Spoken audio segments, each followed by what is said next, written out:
Okay. Okay, no problem. Sharp. Is it starting at past or now at 2? Mr. Cosmo? Okay. Okay. Okay. Okay. Sharp, sharp. Okay. Okay, no problem. Sharp. Is it starting at past or now at 2?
for Education in the province, who's going to be joining us in a few minutes because he's part of the program for this afternoon. But right now, my greetings go to all the esteemed scholars here present, our delegates from all over the country, as well as the local ones that are hosting our international delegates. I also greet everybody that is with us online as well, and also across all borders of the globe, not just South Africa and the continent Africa. I greet the leadership of the Wcqr, which is the World Conference on Qualitative Research. I am not going to quote them by name because they'll be quoted later on when we acknowledge them, including our sponsors and all our key stakeholders. I greet you all this afternoon. We will be starting this afternoon. I know that is sort of, you know, they call it a graveyard session. But one thing I'm certain of is the fact that once Mama Phumzile starts talking, you're gonna all wake up. And somebody that I'm gonna call upon to come introduce her is one of our key stakeholders as Wcqr, the capacitating partner being Sci-Bono Discovery Center, and that introduction will be done by the chairman of the board, Mr. Abi Vetboy. The plenary session by Mamum Lambo is having a title as follows: Disambiguating the Paradoxical Inhibitory Cul-de-sacs on Development, an Agenda for Women and Youth in a Neo-Patriarchal Society. I'm sure you are very inquisitive as to what she is about to share with us. Over to you, Tatu Vetboy. Good afternoon. One of the things that I have learned is that when you do these kind of introductions, you must try and be brief and be different from an obituary. So that's what I'm going to do, exactly that. And one of the things that I think the board knows me very well is that I'm very strict on time. I'm one person that gets a bit disorganized if things do not go according to plan. But nevertheless, I must just say that I am really honored, Deputy Chair, Chair of the session, and I'm not going to waste time and greet all of you present here today. You are all acknowledged. The person that I will be calling upon to the podium, let me start first with a very important one.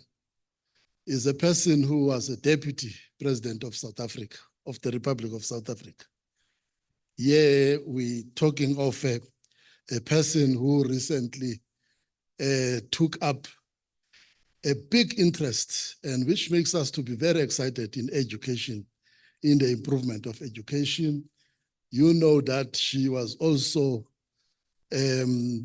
prominent when she worked in the United Nations, championing women issues. And currently she's a Vice Chancellor of the University of Johannesburg. And ladies and gentlemen, let me introduce to you Mrs. Phumzile Mlambo-Ngcuka as our next speaker. Over to you, ma'am.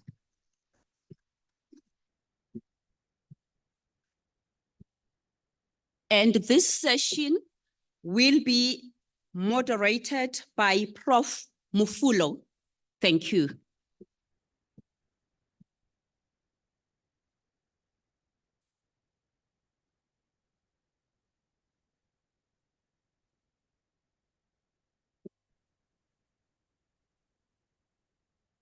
Thank you very much, and good afternoon. And correction first, I'm not a Vice Chancellor of UJ. That's quite an upgrade. I'm just a Chancellor. Yeah. First, let me start by thanking you for coming to South Africa, those who are our guests, and of course, also thank the South Africans who are here to this at this important conference. Thank you also for inviting me, and thank you for all the sensitizing and the coaching that have received from Professor Costa and other colleagues, trying to make sure that Bambi Lulain. But I have to put a disclaimer out of the respect I have for your work and achievements. I have not been in the academia like you have been. I am just a practitioner. And even though I've really enjoyed studying and being at universities, and of course, working at UJ as a vice chancellor, being associated with UJ as a chancellor is really a wonderful opportunity. So I am not in your league in that sense. And I don't speak academia well, so you'll have to forgive me. I will just speak like an ordinary person. My work with women has been really mainly on the lived experience. I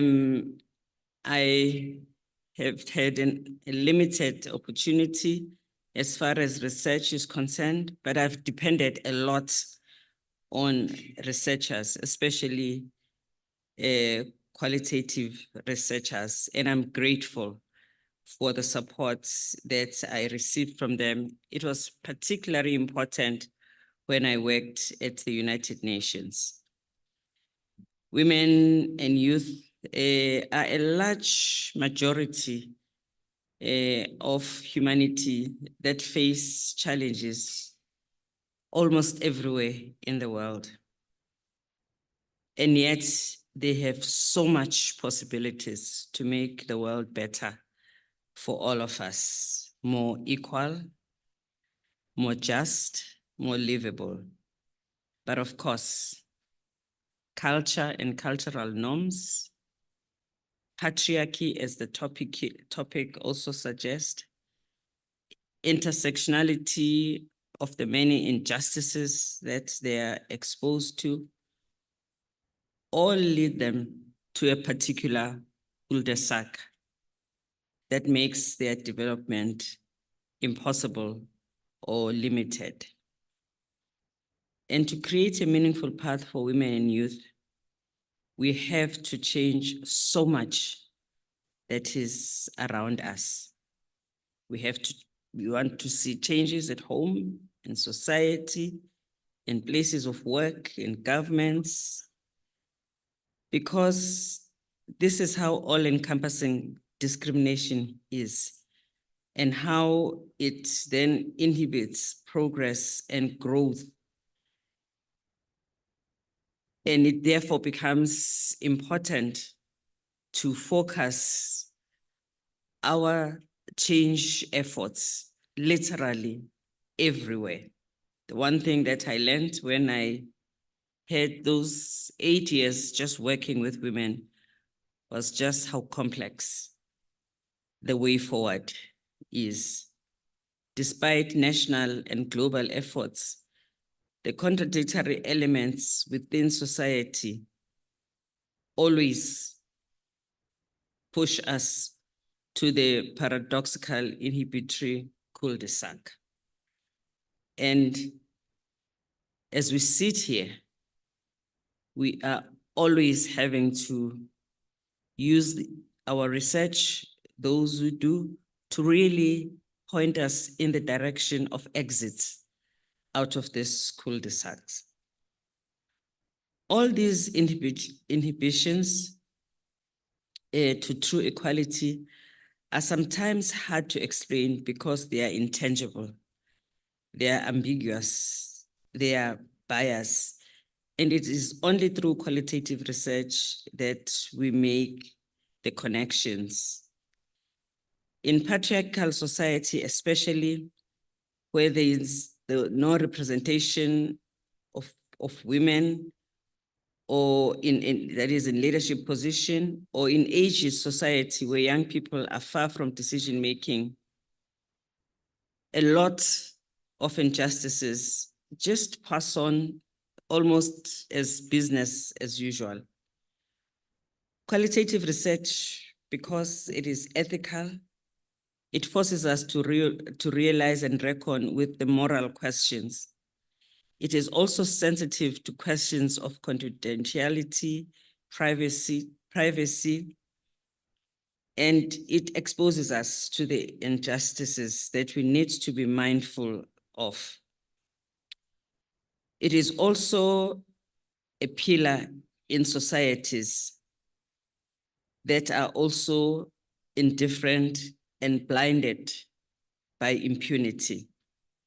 It can help voices of women and youth to be heard, and it can also help to elevate them and ensure that their agency is right up front.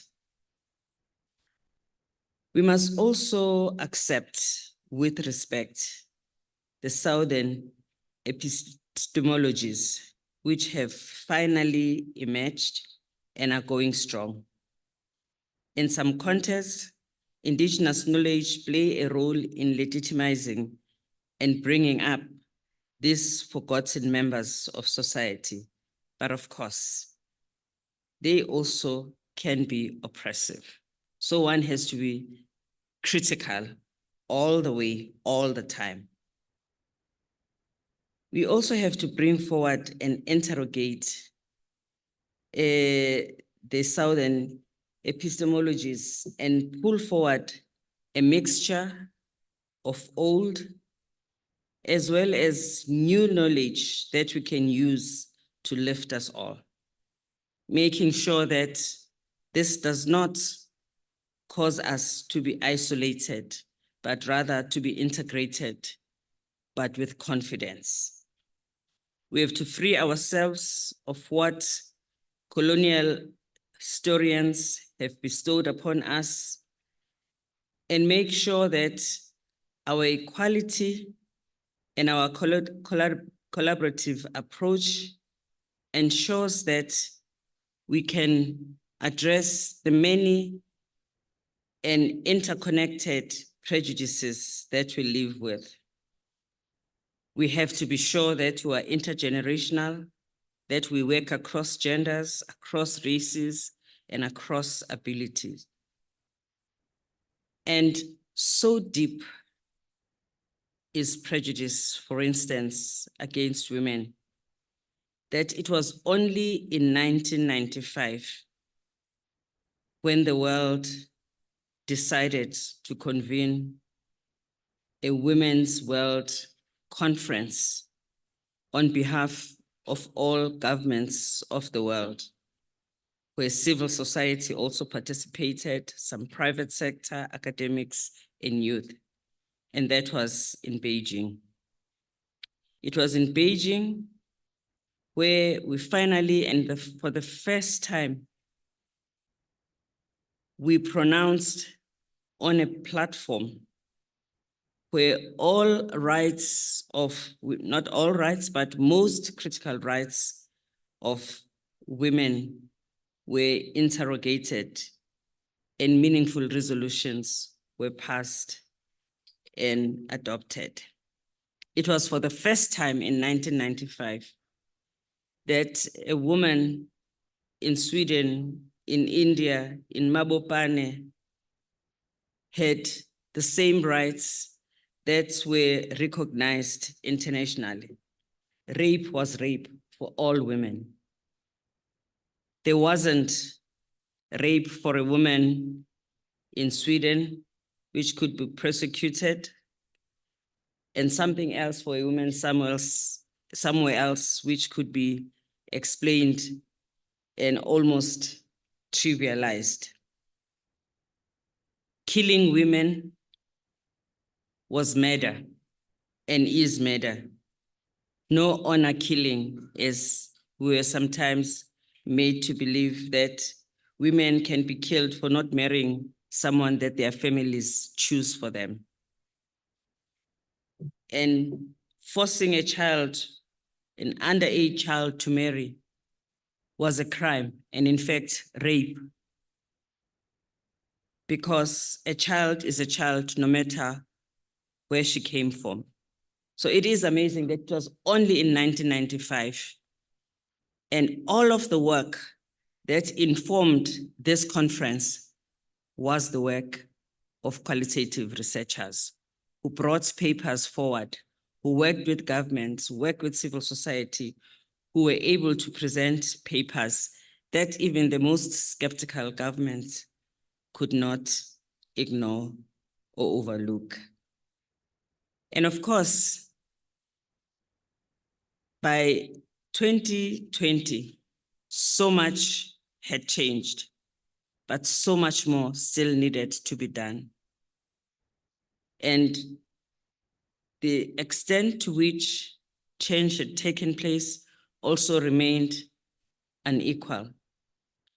But most troubling also was that if in 2020 you tried to open up the Beijing platform for action in order to strengthen it, you'd have lost most of it because governments have become even more conservative. We were now fighting with governments who did not even want us to use the word gender. What we therefore ended up doing was to develop an additional paper recognizing the extent to which the world had changed and addressing what we wanted to add on without opening what we'd already gained because of the fear of losing gains already made. So we had to add technology, add climate change, add bodily autonomy and reproductive rights, and make sure that we also did this with an emphasis on an intergenerational approach. We also, at this point, called very strongly for a role for men, because participation of men in the fight against gender equality is important. And also, they have a responsibility to fix the mess, because it is their mess, by the way. And therefore, we must not deny them an opportunity to fix it. What we did in Paris in 2020 was to open the door and to facilitate a soft entry for men and then encourage them so that we hopefully will see the strongest feminist men's movement of the world that takes the responsibility, for which obviously there will be no trophies when men do the right thing, because we will not praise fishes for swimming. This is just a responsibility. So indeed, we continue to rely on researchers, in fact, both qualitative and quantitative.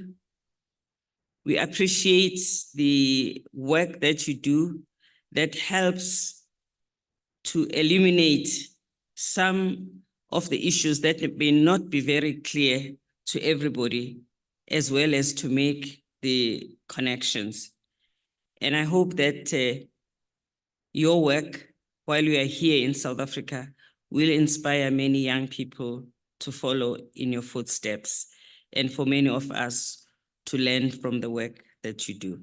Thank you.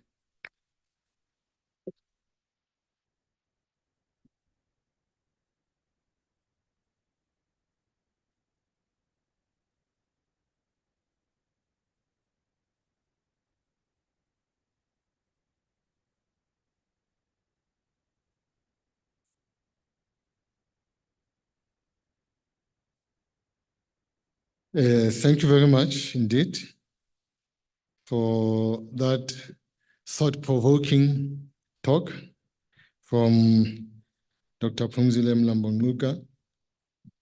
And so I'll be moderating this session. And my name is Nathaniel Mufulu.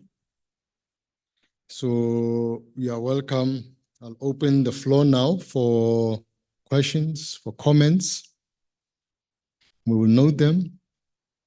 And then that's how we'll allow then the flow. And at the end, we'll summarize the inputs. So without further ado, let me open the floor to hear from the audience. If there's any follow-up questions I've noted from the front, we'll take a row of questions. I'll determine as to how many we can take at a time. I've acknowledged the first row here. Please do so by raise of your hands so that we can direct the mic over to you. Yeah, I've acknowledged. Is there any other hands for this round? Okay, I see on the other side. Okay, there's 2, 3. Okay, there is 4. One more. Okay, so we'll start. We've got 4 hands for this round. So let's start in that order. It will go in that order. Prof. King Costa.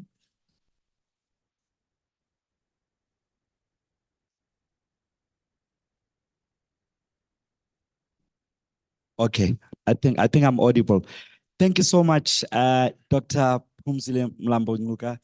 And I was touched by the recognition and the acknowledgement of the role that qualitative research actually plays in shaping even decision-making. I've always felt that while we don't see a dichotomy between the two, but Qual gets deeper into dealing with these experiences. And you've just said that most of the papers that were qualitatively inspired actually helped. And I remember I was much younger then, but now I'm far old. But that time, everybody was going to Beijing, and we were talking about the Beijing. And just to know that it was an audience of this nature sitting there and shaped and changed how things work with regard to how women were looked at. I think for me, it is actually another reference that we can take again from here and say qualitative researchers, the role is still there for us to actually assist our governments, to assist societies in helping policy practitioners and policy implementers to get the right information for decision making. Thank you so much for that. Just a comment. Thank you so much. Thank you. Thank you, Costa. The next gentleman over there. You can maybe just introduce yourself, no? And then you can go. Good afternoon, and I am Dr. Ajay Gupta from India. I teach in business management school. First of all, I'm very happy about the content you discuss about qualitative research, which are deeply rooted in social context and cultural integration. As far as this research is concerned, this conference is concerned, hardly many universities and business schools conduct qualitative research conferences. So for that, I'm very happy to be part of this World Conference on Qualitative Research. I myself is qualitative research who has written book on qualitative research, and I would like to extend cooperation and also seek your cooperation in terms of exchange program with my business school, in terms of faculty exchange, student exchange, mutual research collaboration. And you also know that there's a lot of cultural integration with India and South Africa, you know, Mandela and Gandhi. So I would be very happy to be part of this journey, to be part of collaborative research where we can engage for long-term relationship. Thank you very much. Thank you, Dr. Gupta. All right, thank you. There was another hand somewhere there. In the middle. Thank you. My name is Tsakani Makaya. Thank you, Sima, for the beautiful talk that you gave us, the beautiful lecture. We're proud of you. When we look at you, we feel like, you know, Abu Mama are multiplying in South Africa. You said something very profound that I would like to take home, but I just want to give you a little preview to the conference. When we started, it was said that research seeks to give tangible solutions. And we have proven through the conference that indeed qualitative research does that. And you gave us a lot of amazing, you know, example that you have did a wonderful work for women. But as a South African young woman, I've realized that the time that Abu Mamwini, yourself, you know, there was so much growth. Women were taking leadership roles.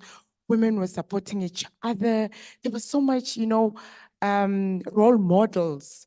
And we were excited that the baton will continue to the next generation. But I see a lot of regression for younger women, and I'm worried about the next generation of our young people because I don't see that continuing. I don't see them. I see even in leadership role, it's regressing. Women empowerment is regressing. So I just want to find out because you've touched a lot in terms of women empowerment and calling upon men to come and also collaborate with us and fight with us together so that we can get the solution. And you know, because to be honest, patriarchy is real.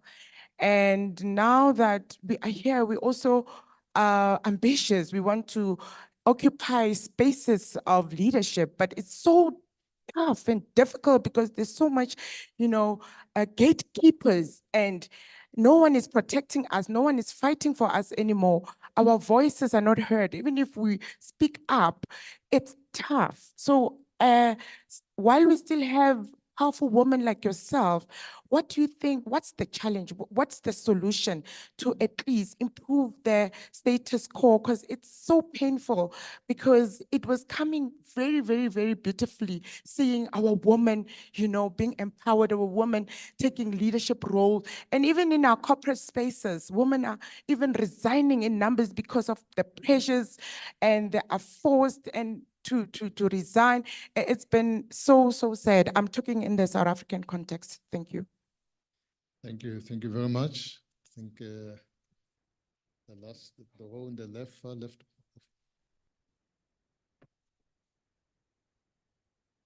Thank you very much for the opportunity. I'm Dr. Norito Shadrack from Zimbabwe, Accounting Sciences Department in Midland State University. I'm very highly inspired, Dr. Nguka, for your passion.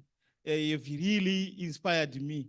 I just even know much about South Africa women empowerment, equality, and equity, particularly through research. Mine is not a question, it's just a comment, which you also tally with the last question that has been asked. I just even want to add and emphasize that the patriarchal ethos are still even dominant in most parts of Southern Africa. So my contribution is that there is also need to educate both the males and female.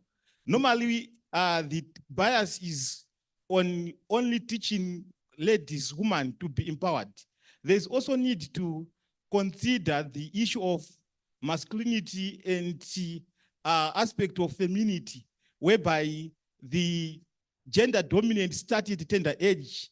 Most of the males are not even appreciating and aware of the significance of gender equity.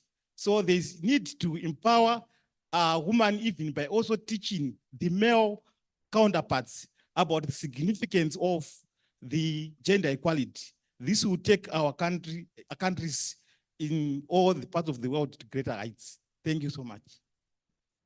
Thank you, Dr. Shadrack. Yeah, so those are first rounds of inputs. There was an, did I miss somebody? Okay. All right, sorry. Thank you, Dr. Phumzile, for your presentation. It really touched me as a woman in South Africa. And I've been the voice of women in my corner of my research. And I remember doing a study about intimate partner violence. And my experience 20 years ago is still the same even today. I question our law enforcement. I question how they ask you questions when you get to a police station as a woman or as a man, let me just say, as a woman. And you come in and report that you were violated, and they still ask you, what did you do? So that is a question that is still asked even today. 20 years ago, I was asked the same question. Even today, the same question is asked. So I am advocating for women, and I want our SAPS to really change, because in research, we are given protocols of how to ask questions on, because I mean, qualitative research, we have to be sensitive in how we ask questions to our participants. But how is our SAPS not being sensitive? When I come as a woman, I have to show a scar to show that I was violated. If I come this way and say, he said, I'm a fool, I'm a bitch, I'm that, and it's not considered. That's my submission. Thank you, sir. All right, thank you very much. So those is the first rounds of inputs. Can you give them, do you have the mic? No? You can be seated, you can answer. So I'm going to allow Dr. Phumzile Mlambo-Ngcuka to respond. Some of comments, the real questions that came through really was around how do we hand the baton that beyond you, the legacy of people that can uphold this ideology or this advocacy rather than ideology can continue. How do we close the gap between generations? Who can take on the baton? And then I think the other one was more about how the law enforcement is supporting the effort of women justice, to get justice, especially as far as gender-based violence or interpartner violence, we call it now GBV. So I think the other ones were comments from our partnership, really from Mahatma Gandhi as well as Nelson Mandela, how the collaboration can be amplified to collaborate even further in this level. And the other one was mostly around gender equity versus equality. How can that be balanced? And not just looking at one gender, looking at both genders.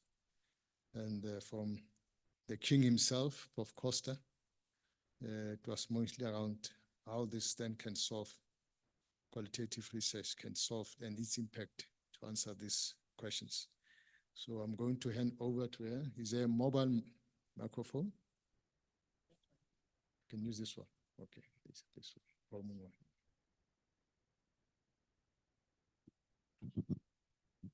Thank you very much. Thank you for the comments as well as the questions.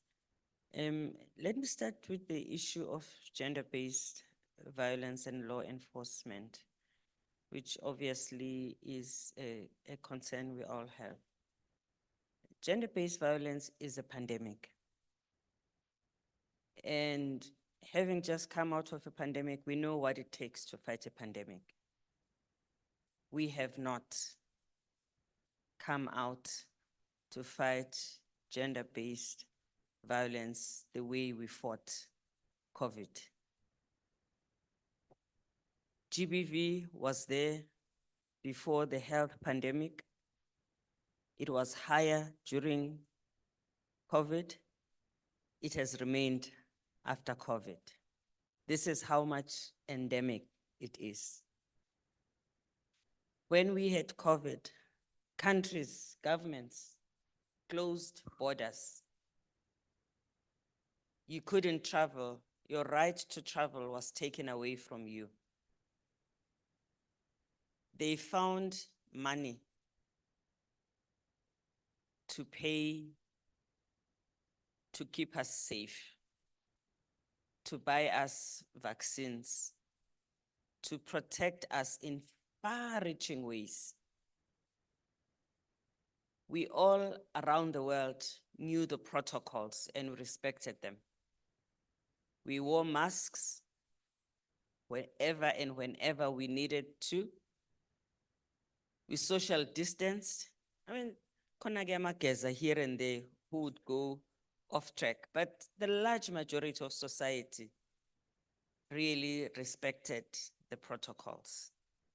We don't have that when it comes to gender-based violence. It's taken light. The level of commitment to end gender-based violence just does not exist yet.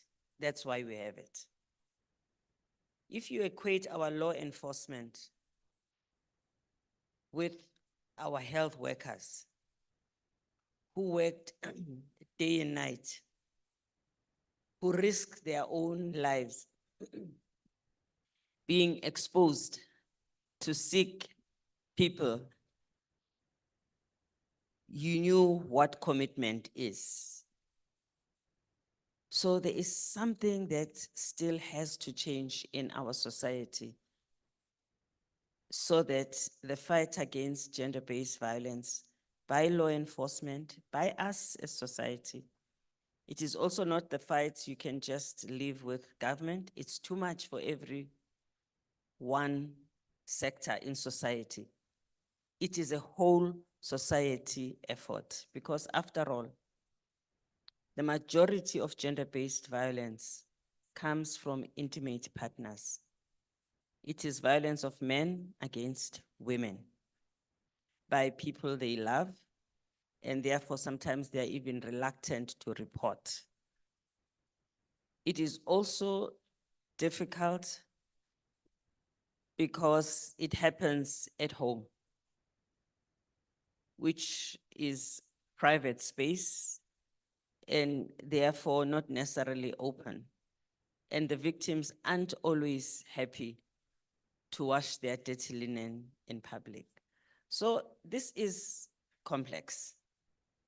And I just ask that all of us here, whatever we can do to be part of finding the solution to these problems, we have to do it. And I work with school children a lot.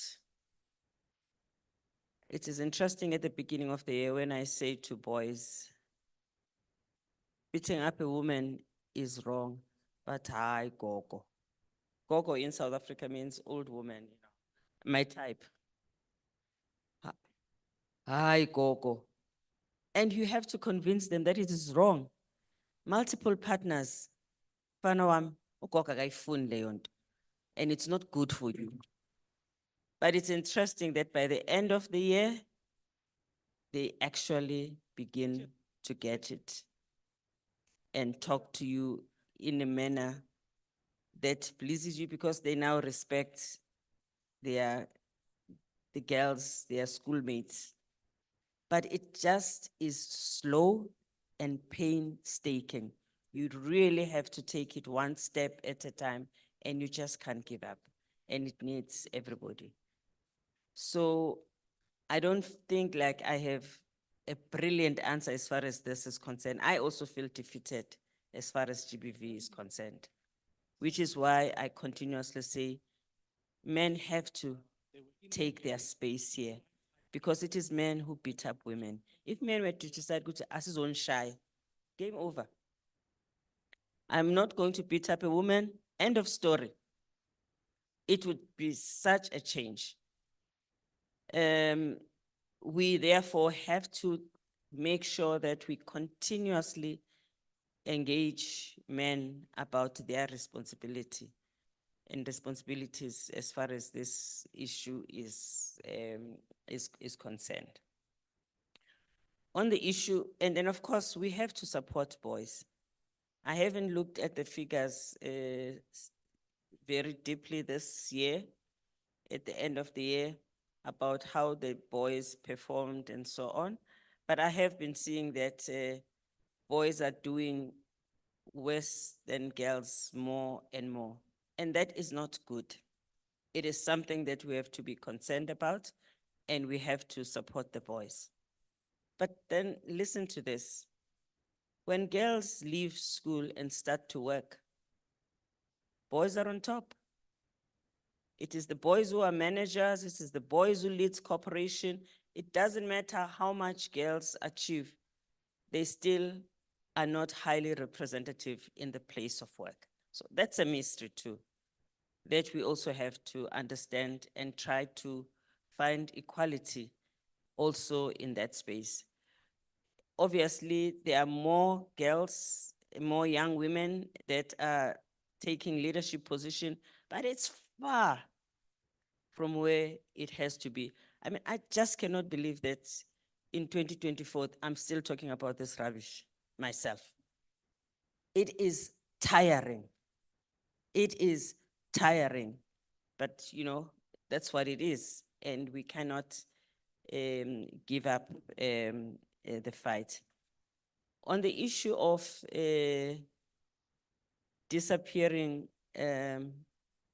older women who could be role models and support to younger women, I'm also quite concerned about that. That is why I talk so much about intergenerational struggles. That it is important to create the space for younger people, younger men and women, while you remain engaged and involved so that they can stand on your shoulders. It is important to make sure that we hear their voices because a lot of young people these days are actually quite substantive. You cannot just be dismissive of them. They have a serious contribution to make and they have a solution. So each one of us in the spaces that we're in, we have to create possibilities for young people. Thank you. Thank you. Thank you very much. There was that one on the matter of how do we get the parity between equity and equality, gender parity between equity and equality. Well, I want to say, for me, affirmative action is still valid. It just has to be done the correct way. That is the one way in which you recognize that we all not start at the same level. Thank you. Thank you. So that's first round of inputs. Thank you very much. I saw that there were other hands. We opened the second round. I recognize 2, 3 hands this side, 4. So we will start in that way. 1, 2, 3, 4. Yeah? Thank you. Yeah. We've got 10 minutes. Okay. We need to look at the time. We only have limited time, so please just brief to the point. Okay. Thank you very much. My name is Dr. Botti from Michigan. I thank you very much for the speech you gave and for your responses. One thing, it's not a question, but one challenge I want to put to all of us, especially our brothers in the room, is it might seem like a simple solution, but ask yourself, how do you treat your sister? How do you treat your mom, your auntie? So if our men will begin to think about— And wife. Yes, and your wife. So think about if you have a sister and somebody else is beating your sister, how would you feel? That is a simple solution. Think about that. So for us who have kids at home, how are we training our boys at home? What are we telling our boys? How are we training them to treat their sisters, their cousins, their nieces, and all that, nephews? So I think that we can do this campaign even one-on-one, starting from our homes. What we are doing and how we are perceiving our sisters and aunties and wives and whatever. Thank you. Next one, just brief to the point. No? Okay. There, then these two.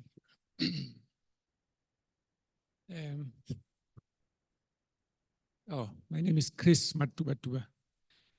I'm trying to see how I can phrase the question such that it's not controversial in anticipation of a possible backlash.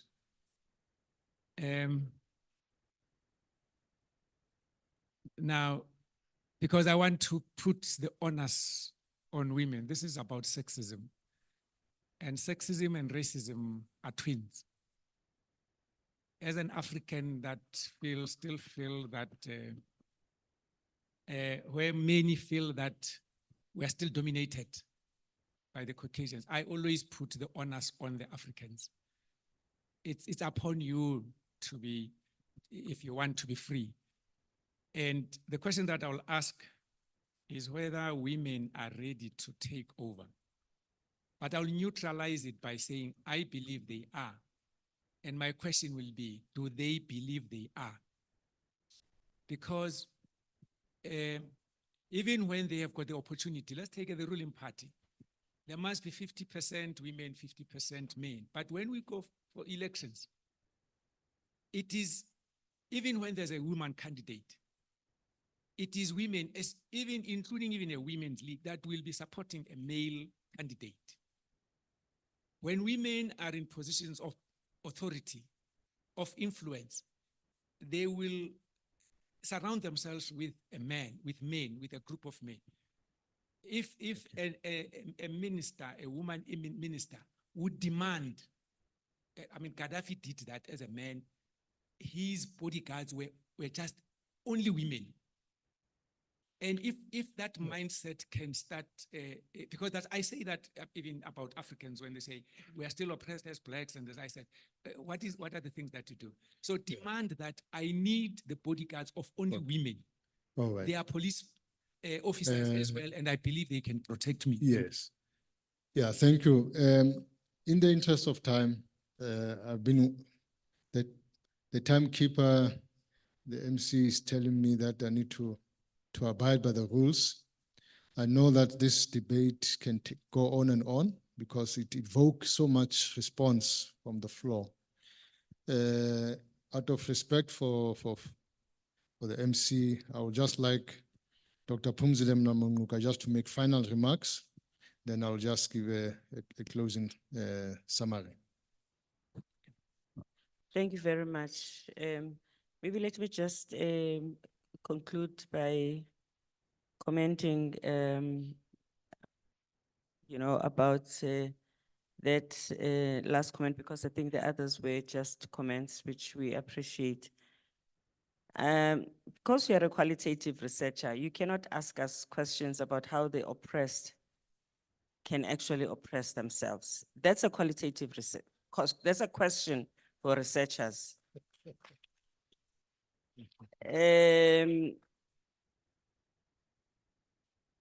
But it does not make it acceptable. It does not make it acceptable because we know that people that oppress you weigh so heavily that they become your fake role models. Because it is a low ambition for a woman to aspire to be like a man. You must just aspire to be a human being, man or woman. Because if you look at how terrible the world is, it is predominantly because men have governed it. And I'm not saying that all men are bad. But I'm just saying that they've contributed so much in the drawback that we see in the world. So we should be sad that we reach a point where women who have an opportunity to make the world a better place are not bringing their agency forward. They look up to people who need help. And we have to also make sure that we sensitize women that sisterhood is important. In fact, there's a special place in hell for women who don't support other women. I'm just scaring them. They must just know that. And we also have to make sure that for both men and women, we create an engagement where both feel strong, powerful, and supportive of each other, so that there is no question of which one is being left behind. Both must come forward. Thank you. Thank you. Thank you very much. Thank you very much. Just a wonderful round of applause, please. Once again. Yeah, so you can see the time MC is already making my way towards the stage.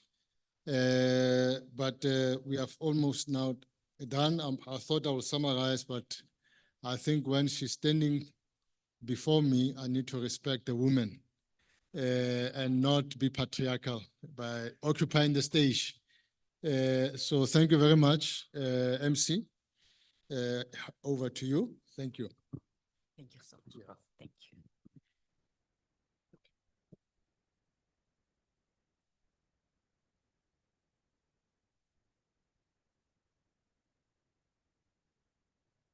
I'm tempted to use my vernacular to help everybody understand this language.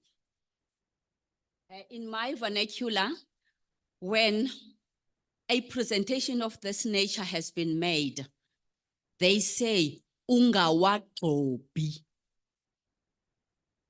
I will ask that somebody else translates that.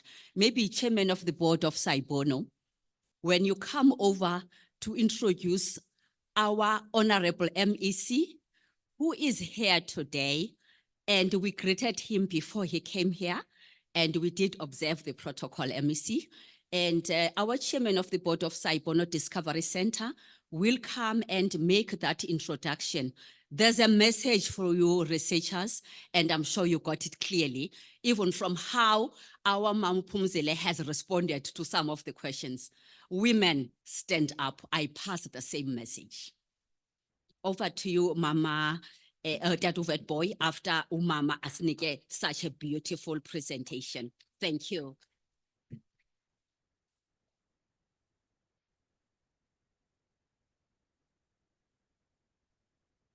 Good afternoon once more. Yes. The MEC is here, but we just have to release Dr. Mlambo because she's got another engagement. MEC, I don't know why this pandemic of GBV is so difficult. And I think Dr. Nka was correct. With COVID, we have demonstrated that we do have the capability to deal with pandemics to an extent that one of the procedures was that there must be social distance. That social distance was even in the bedroom. That's how people complied. But why is it so difficult now when it comes to GBV? All right, nevertheless, I'm just giving a teaser to qualitative Dr. Costa researchers to make a research as to why is it so difficult to deal with GBV. Let me hastily introduce to you our MEC for education. I call him the action man because he's got a lot of energy. He wants things to happen.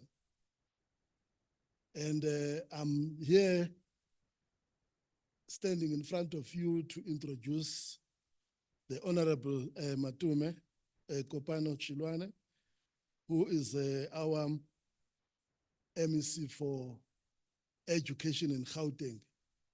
Now, in the interest of time, MEC, I've been given a whole page here. I'm not gonna go through that because I'm trying to save time so that you must have enough time, because already there are a couple of minutes that we have taken from your time, and we are eager to listen to your message this afternoon as you are also gracing this occasion to deliver some closing remarks to the conference. Over to you, MC.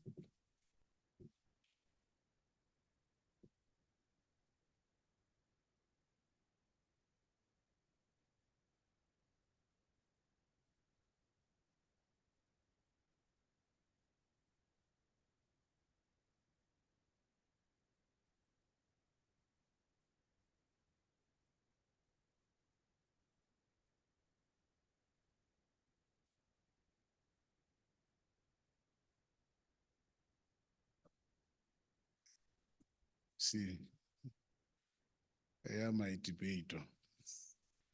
So allow me come at the final. Thank you so much. Dumelang, Sanbonani, Molweni, Abshini, Matsiar,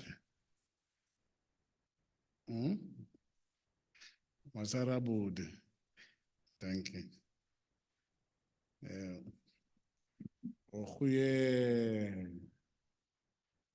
Dag. Now I saw they're looking at me. So, good afternoon. Yeah. Thank you so much. Gauteng is a complex province, so it's the only province within the education system where we officiate all official languages. The only one. If you go to other provinces, they are dealing with 2 or 3 languages, or 4. We've got all 11, including 10 non-official. So it's quite a complex system entirely. So as I greet program director, in absentia, the former Deputy President of the Republic, Dr. Mlambo Ngcuka, the King of Amaxhosa, Ahlangene Vulikhaya Xawu, local organizing committee as a whole here. I can't go name by name, but it says here Professor Costa, Professor Nzobi, Dr. Nandi Suwahla Madiba, Professor A.J. Gupta, Dr. Tanya van der Merwe, including all the extended members of the LOC, the international delegates and guests, higher education delegates, local dignitaries, and delegates supporting the conference, the leadership of Sci-Bono, led by the chair, and the leadership of Wcqr. I saw that is also partnering here as a sponsor. And all the sponsors, all of you are all recognized. Those that have missed, all protocol observed. Maybe just to respond to the question that was raised by the former DP around the stats around for girls and boy learners. On a national average, we have seen more boy learners passing than girl learners. That's on the national stats average. But in our province, it's a whole different dynamic.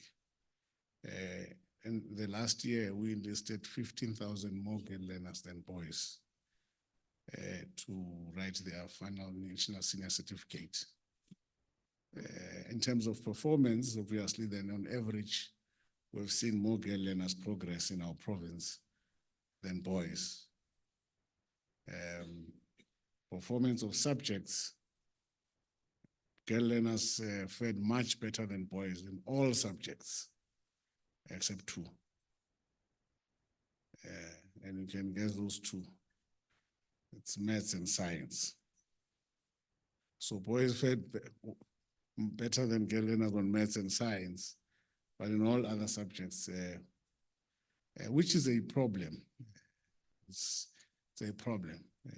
Statistically, if you're looking at it, that somehow within the system, we tend to lose our boy child. And one asked me, what is that? Why is that? And we can speak the whole day. I think that's why we're here in this conference of qualitative researchers. You should at least be able to guide us into the right direction as to why we are where we are. Thank you very much once more, Chair, Program Director, for the opportunity to deliver our messages of support on behalf of the Gauteng Department of Education and Youth Development. We stand obviously on the protocol as outlined and established when the Premier came to open this very conference. I wish to begin by extending my sincere appreciation for your kind invitation and to really congratulate the organizing committee for bringing together researchers from all walks of life to grapple with both old and emerging questions around the intersection of qualitative research, policy, and practice. As we analyze at the global stage, let us begin with an analysis of the current global reality and the responsibility it bestows on the research community. As the global community fast approaches the tail end of the 21st century, what kind of society have we built? What kind of foundation have we laid? What kind of society are we likely to leave behind for future generations to inherit? The answers to these questions are best ventilated by the General Secretary of the United Nations, Antonio Guterres. I'm sure the former DP would have given me how they pronounce the surname better. He said, the world is in turmoil, economies are in free fall, the pandemic has demonstrated the fragility of our world. It is laid bare risks we have ignored for decades: inadequate health systems, gaps in social protection, structural inequalities, environmental degradation, the climate crisis. Entire regions that were making progress on eradicating poverty and narrowing inequality have been set back years in a matter of months. The economic fallout of the pandemic is affecting those who work in the informal economy, small and medium-sized businesses, and the people with caring responsibilities, who are mainly women. We face the deepest global recession since World War II and the broadest income collapse since 1870. It was called. Proceeded to equate the recent pandemic. He further proceeded to equate the recent pandemic to an X-ray that is revealing fractures in the fragile skeleton of the societies we've come to accept. The evidence of this fragile world is well ventilated in the April 2023 Sustainable Development Goals Progress Report. When parts of that report read as follows: just 12% of the Sustainable Goals target are on track. Progress on 50% of the DGs has been weak and insufficient. Worst of all, we have stalled and gone into reverse for more than 30% of the SDGs. The number of people living in extreme poverty today is higher than it was 4 years ago. Hunger has also increased. and is back to the 2005 levels. Gender equality is in some way 300 years away. At the same time, inequalities are at a record high and growing. Just 26 people in the world have the same wealth as half of the world's population. Therefore, Program Director, as you convene this World Conference on qualitative research, several questions regarding the socio-economic and geopolitical reality of our times require your urgent attention. We are 2 decades shy from completing a century since the end of the Second World War, a war that paved the way for a seemingly new world order, a world order that promised prosperity for everyone except the African. In the decades that followed 1945, we have witnessed the industrialized world commanding the levers of global economic power in the service of their geopolitical interests, mostly at the expense of the African continent and its people. 3.5 decades since the fall of the Berlin Wall, what many of us mistakenly thought was the end of the Cold War, as you gathered here today. You do so during an increasingly polarized global experience, an experience characterized by geopolitical rivalry and plummeting levels of trust and increasingly confrontational political postures. Now more than ever, a seamless value chain needs to be reinforced between research, policy, and practice. So as researchers, central to your offering must be the ability to focus change in time for us to do something about it. That change may be negative, representing threats, and positive, representing opportunities, one way or the other. As for me, as a public representative, your work needs to be qualitatively improve the accuracy of the public policy making cycle, reduce uncertainty, inform sound decision-making. What we don't want is researcher for research purposes. We need proactive insight and foresight about prevailing global reality. This is quite important for us, for instance, as a department.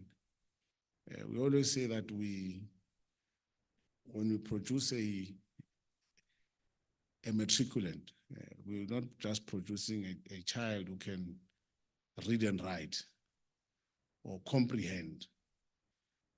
We're producing a citizen.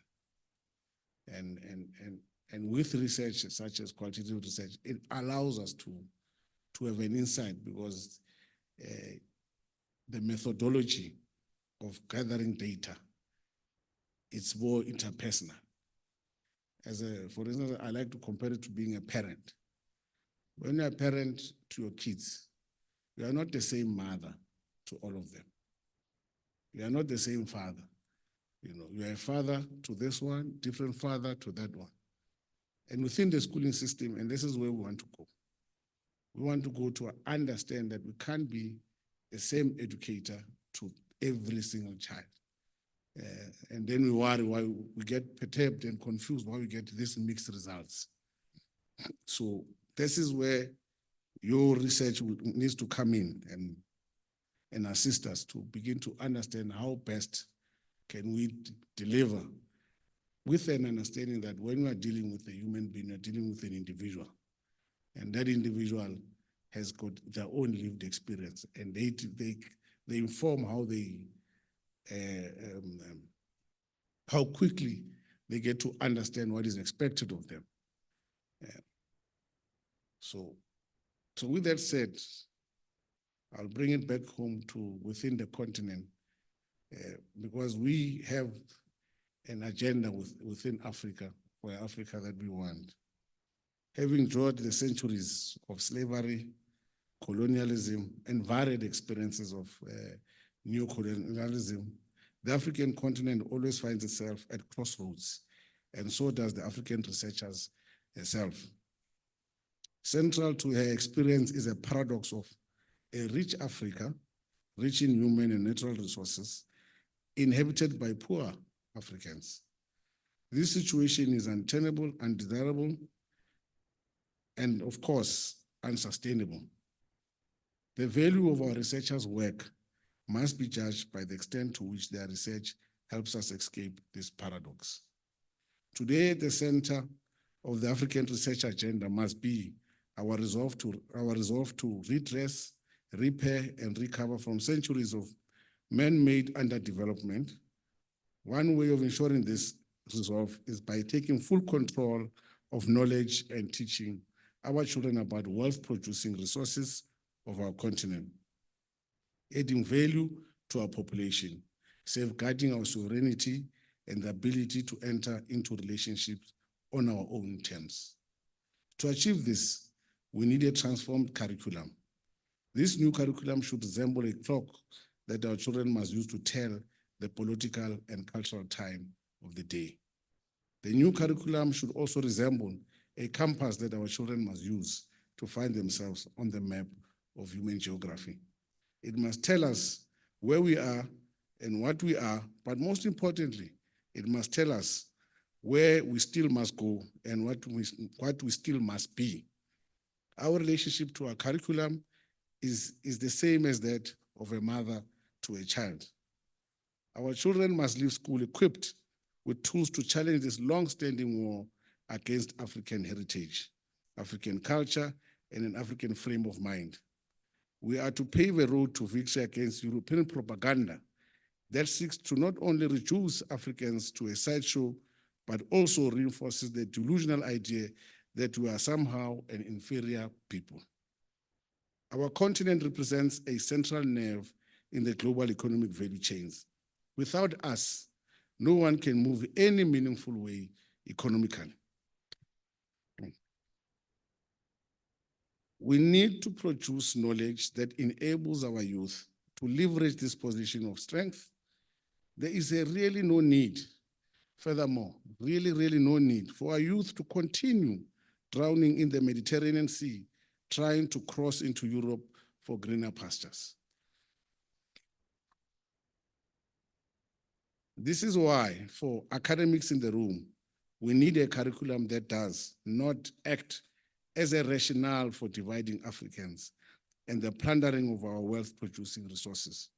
We need a curriculum that acts as an undercurrent of a sovereign people, knowledge systems that recognize the unity of Africans as the foundation for a sovereign people.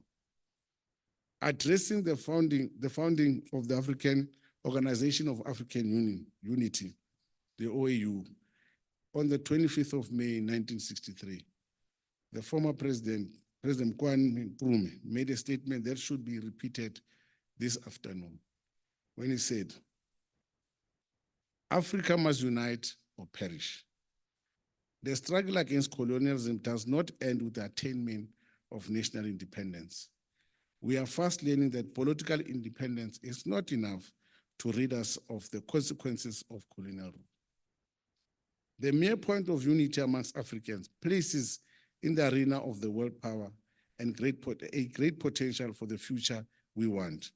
It is from this arena of world power and in an evolving and increasingly contested geopolitical reality that African self-determination and self-reliance can be attained without sacrificing our way of life.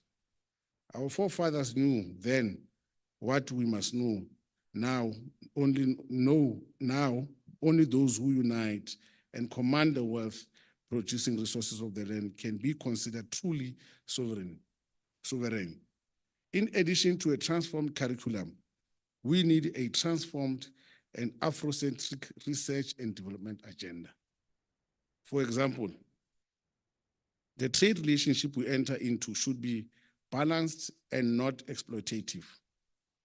The African coastline, stretching thousands of miles, is home to some of the world's richest oceans.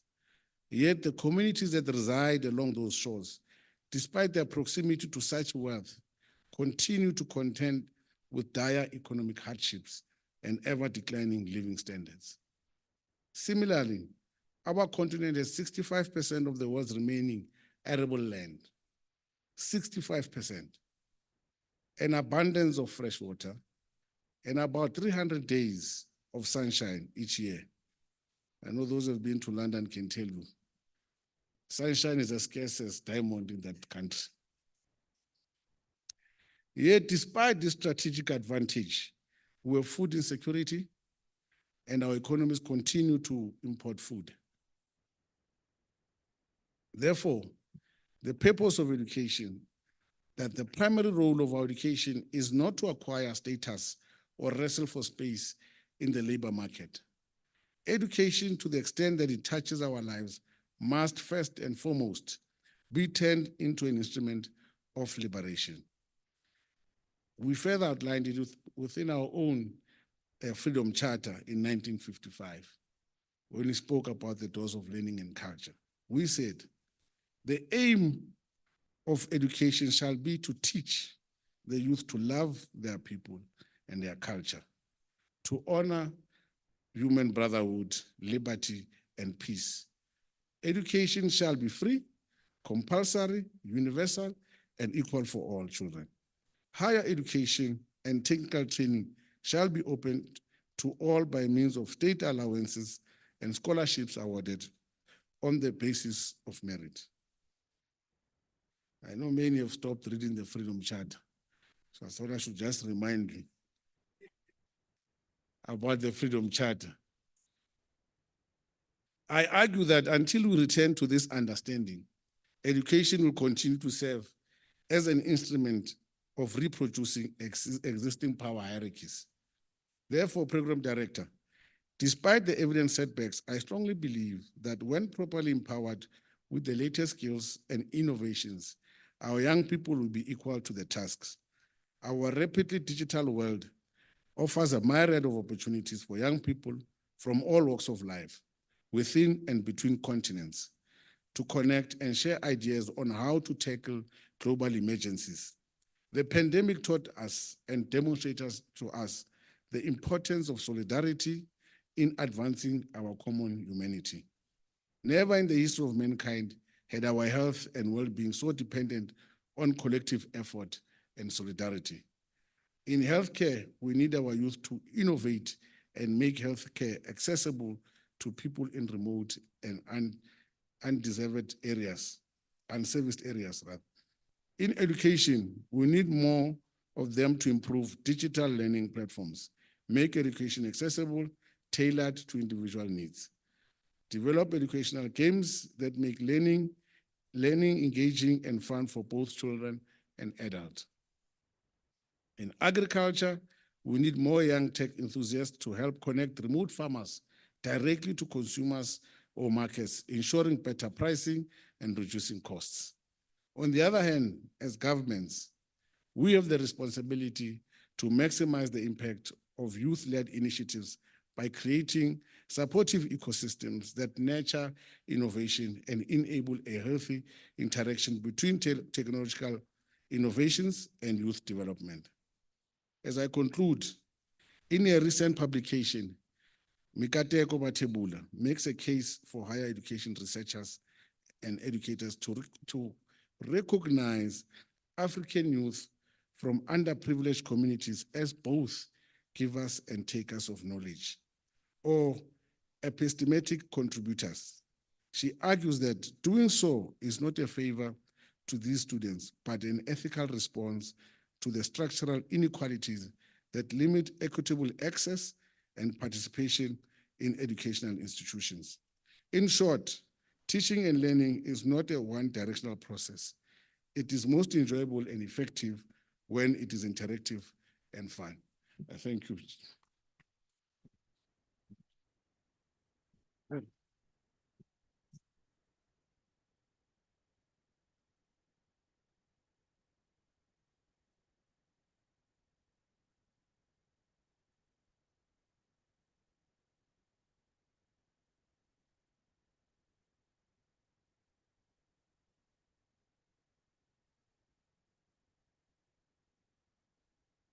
Honorable MEC, there is a chairperson of the local organizing committee that at a later stage will dissolve this congregation as the chairperson of the Wcqr local organizing committee. I had made a promise that there is no moderator for this session.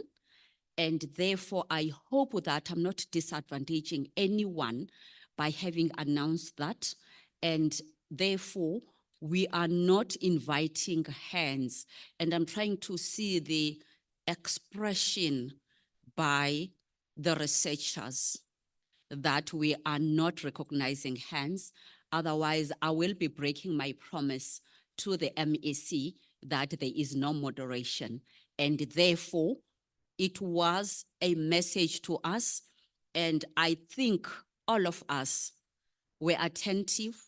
And therefore, when I, maybe by powers vested in me as program director, delegate upwards to the chairperson of the local organizing committee in terms of following up on all the tasks that had come out of the address by the Honorable MEC. And in two ways, as just a comment when he dissolved the congregation. But however, there is also a post-conference dialogue that I am certain that he is definitely gonna commit to that so that we can be able to give answers as researchers and make commitments as researchers, because I don't know how many tasks I've listed here that are coming out of what the MEC has indicated. And it's not a task just for Wcqr leadership. It's a task to all researchers to pursue. Having said so, I therefore wish to indicate that we have dealt with our presentation and the address by the MEC, and there will be no moderation of the session.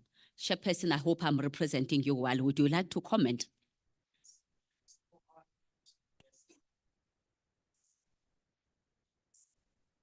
Or let me explain that. Member of executive council, because the committee within our political leadership has executives, and he is a member, so it's a member of executive for education, and specifically not for National Department of Education, for the Provincial Department of Gauteng. We had the premier here from Gauteng, and this is the member from the provincial government of Gauteng, just for our international delegates. I don't know, Honorable MEC, if you are aware of how many international countries are actually present here. Should we just quickly list that for you? I will start with the host, South Africa. Charity begins at home. Then I will go up and say, India. They lift hands behind you. Brunei, are they still here? Thank you. No one is standing up, maybe they are gone. United States of America? There's a hand at that side, MEC. Brazil? Maybe they are gone. Holland? Russia? There's a hand from Russia. The MEC would like to see you from Russia, sir. Can you raise your hand again? Thank you. The Philippines? People are saying whispering shopping, MEC, so I take it that there is some benefit to the economy of the province. Yes, that visit by the international community is impacting on economic development and growth. We're looking forward to the outcome of the shopping spree. And I still need to mention more countries. Help me.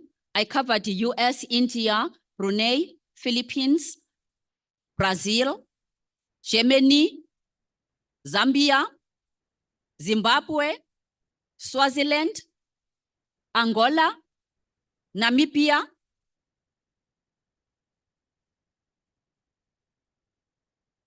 Is there Lesotho as well? I didn't see the guests from Lesotho.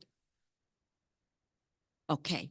If there are those that we have forgotten, we will still have them in our report because we do have those that presented papers and those that came as participants to be part of us, even though they were not presenting. And I would therefore wish that we conclude this session in terms of all our speakers that have covered the earlier part of the afternoon, because now the next session will be the various partners doing presentations, and those presentations will be by the key stakeholders like the partner to the Wcqr, being Sci-Bono Discovery Center. And MEC, I would like to make this commitment to you that tomorrow morning, we will be departing from the hotel Birchwood at 7 o'clock, going to Sci-Bono Discovery Center for them to see discovery of what Sci-Bono is actually doing. They will discover Sci-Bono Discovery Center. And this afternoon, Sci-Bono Discovery Center will be making further demos to ensure that from previous presentations by Sci-Bono, they've got an understanding of what they will see there tomorrow. And one of the stakeholders tomorrow, this afternoon to present, Matthew Goniwe, as well as Bongani Rainmaker. I'm hopeful that they are ready to follow in terms of this afternoon's latter part of the program. But I will also give over to the chairman of the local organizing committee to make even further expressions as to what else will follow and what you need to expect as part of the program. Thank you very much, Honorable MEC.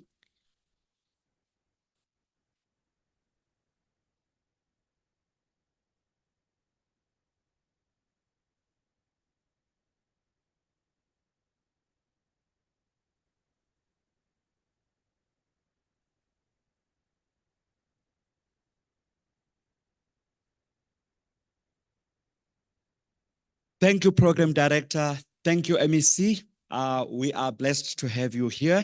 You always support our work on research. Thank you. Colleagues, now we are going to the next session and the demo sessions. The demo sessions as on the programs slightly changed because there was a need to have our government to actually recognize the importance of this research, including our former deputy president. So we go back to the program. We are almost going to the wrapping of the sessions. So now it's going to be a demo. It's going to be a little bit exciting session. And after that session, we will get the presentations. And I've said that our partners such as Sefako University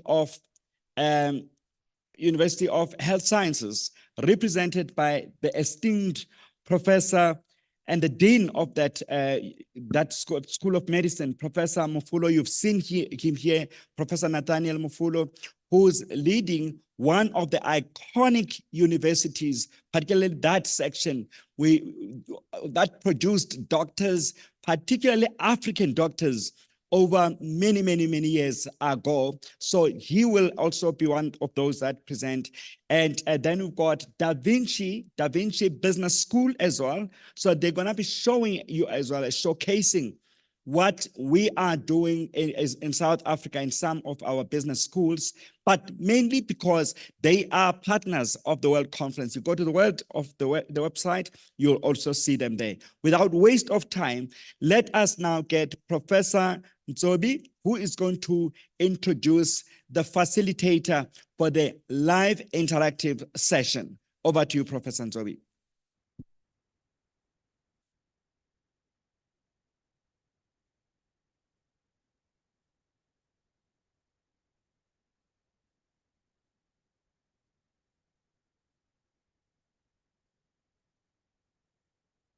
Thank you so much, Prof. King Costa. In case you are wondering why we are using this cane or these canes, as, these are professorial canes. Good afternoon, esteemed scholars. Good afternoon. I know my team has prepared a brilliant presentation on a case, well, it's a case for science centers in creating access to science education. And I'm going to disappoint them a bit, but I'm promising you that I will present that paper at some point because it's already in the afternoon. I also hold a view that to advance in science literacy, you are safer with observation and experience. So I am going to request that they play you a video, brief video about Sci-Bono, because we are going to Sci-Bono tomorrow. So you will experience what I would have spoken about. So rather you experience it. But just to preface the science show, I must also share with you that Sci-Bono is the largest science center in the Southern Hemisphere and second largest in Africa, second to Egypt. We are affiliated to SASTA, which is an entity of the Department of Science and Technology, out of the 35 science centers that are in South Africa. I am therefore going to request, I'm going to request the team to set up immediately for us to experience a science show, a real science show. We're just giving you snippets of what you are going to experience tomorrow. Where's the team? Come and demonstrate. Secondly, I'm going to request that after the sessions today, you interact with our exhibitions outside. Exhibitions on 4IR, exhibitions on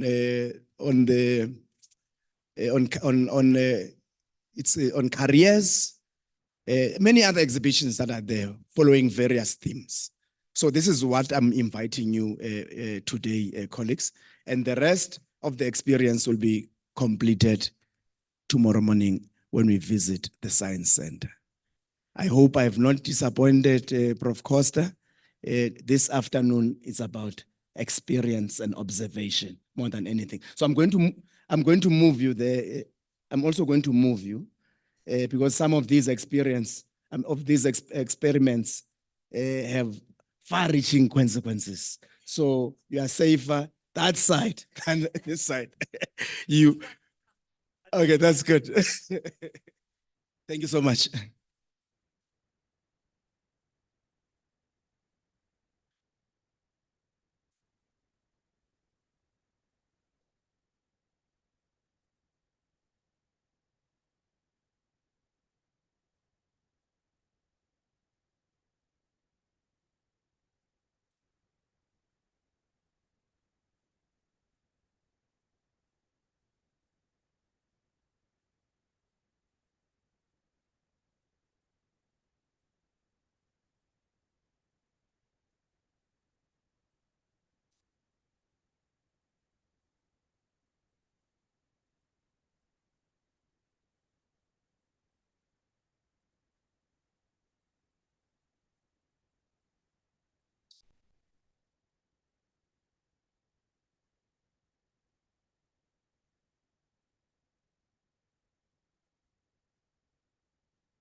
From the Sci-Bono Discovery Center, a national science center launched on campaign as a hub of innovation, learning, and exploration, where the wonders of science come to life.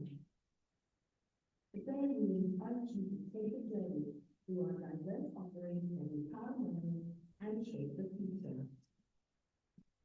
Young minds are expanded with the 4IR exhibition, where they engage with technology in the form of AR and indeed AI.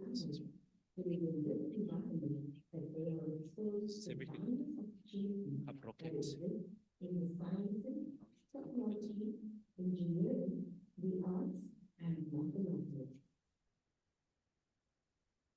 At the heart of our global mission is the Science Center, with over 300 exhibitions. It is a realm of interactive exhibits, hands-on experiments, and mind-boggling demonstrations.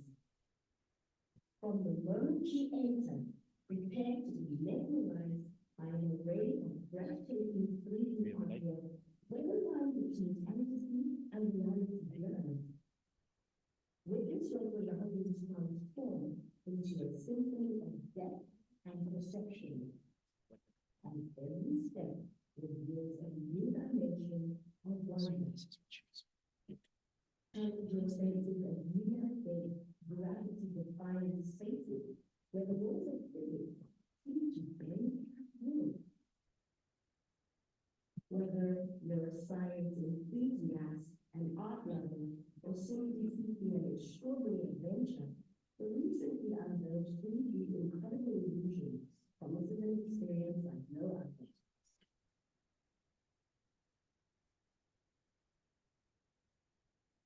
The clubhouse is a busy part of the center, which caters for young minds who are welcome to just pop in and explore on the computer, as well as engage with other forms of technology to stimulate their minds. Things here that are love for robotics, coding, and engineering can be fostered. The youth get immersed in this exciting new world, knowing that with the right tutelage and support, they will go far.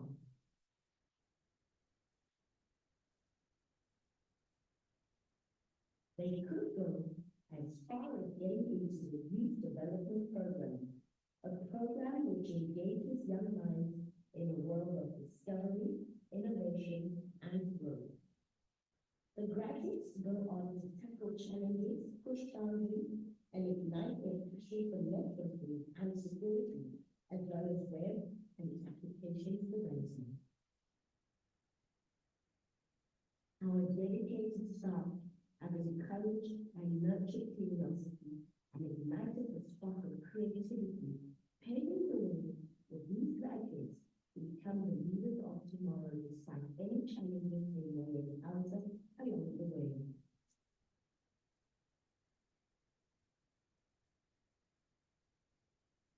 The program is one which allows sponsors to witness the transformative journey that the students complete. Thank you for all of the things basically was achieving my goal and also was achieving what I'm going to do as a working developer. Today, and I finally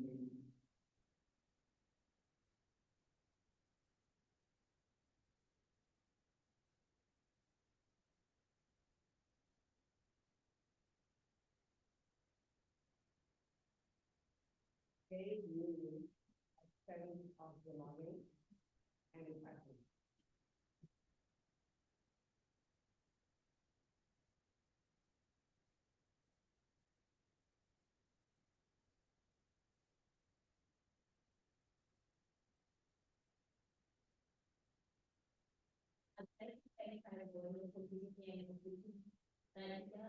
I'm very thankful to my instructors, and I'm very thankful I'm working because of passion. Thank you.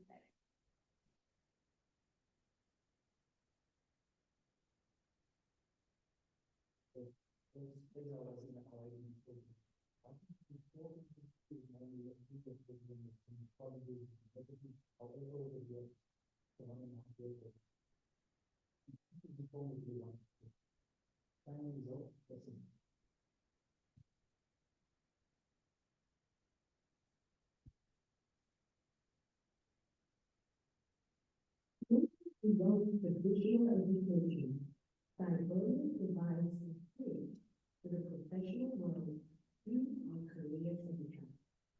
A career center which offers psychological services in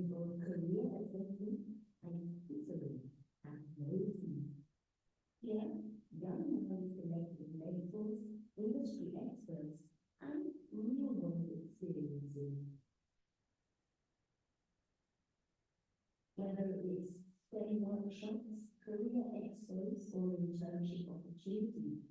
We equip the leaders of tomorrow with the skills they need to thrive. Educators are the architects of a bright future. That's why Sci-Bono invests in teacher development programs and enhanced classroom experiences.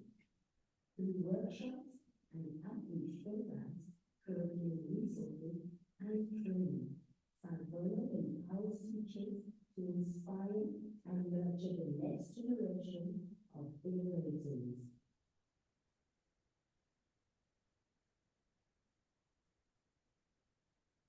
Initiatives such as the Secondary Improvement Learner Support Program, this is a program based on a centralized and standardized approach to the management and delivery of additional tuition in collaboration with institutions of higher learning. This program runs parallel with other supplements to the regular school program in key areas of the curriculum. It has serviced over 93,190 children to date. Sci-Bono's multimedia broadcasting platform is a resource that supports the center to reach more learners with pre-recorded content and live content. The studio has managed to take a full program for other provinces nationwide through the live and pre-recorded content. Partnerships and sponsorships form an integral part of what we do at Sci-Bono. Collaboration is at the epicenter of transforming life in South Africa. Therefore, Sci-Bono and its partners seek to engage each other meaningfully.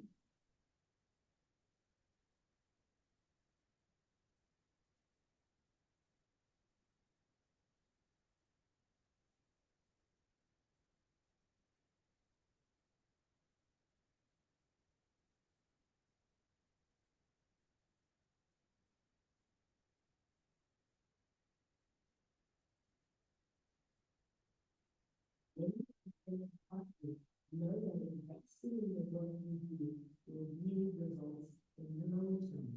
For now, we invite you to take a look around and see how we would like to partner with us.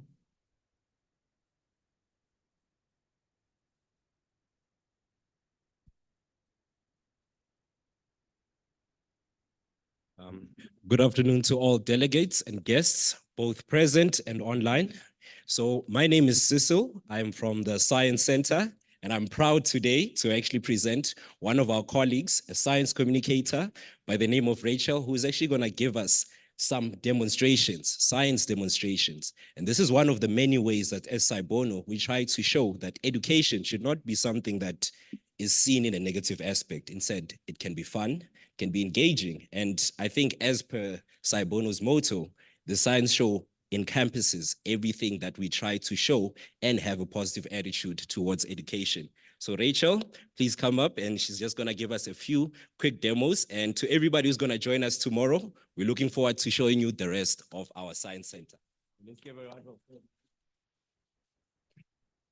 applause.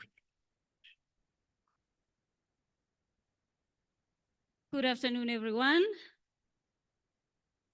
All right, as he said, my name is Rachel, and I'm going to do a science show. It should not be long. It should take about 15 minutes. So I'm just going to have some demonstrations on pressure, combustion, and basic chemistry, actually, which is part of what we do at the center when we interact with our visitors, being school kids or public members, or hosting a birthday party, because that's what we normally do on a daily basis.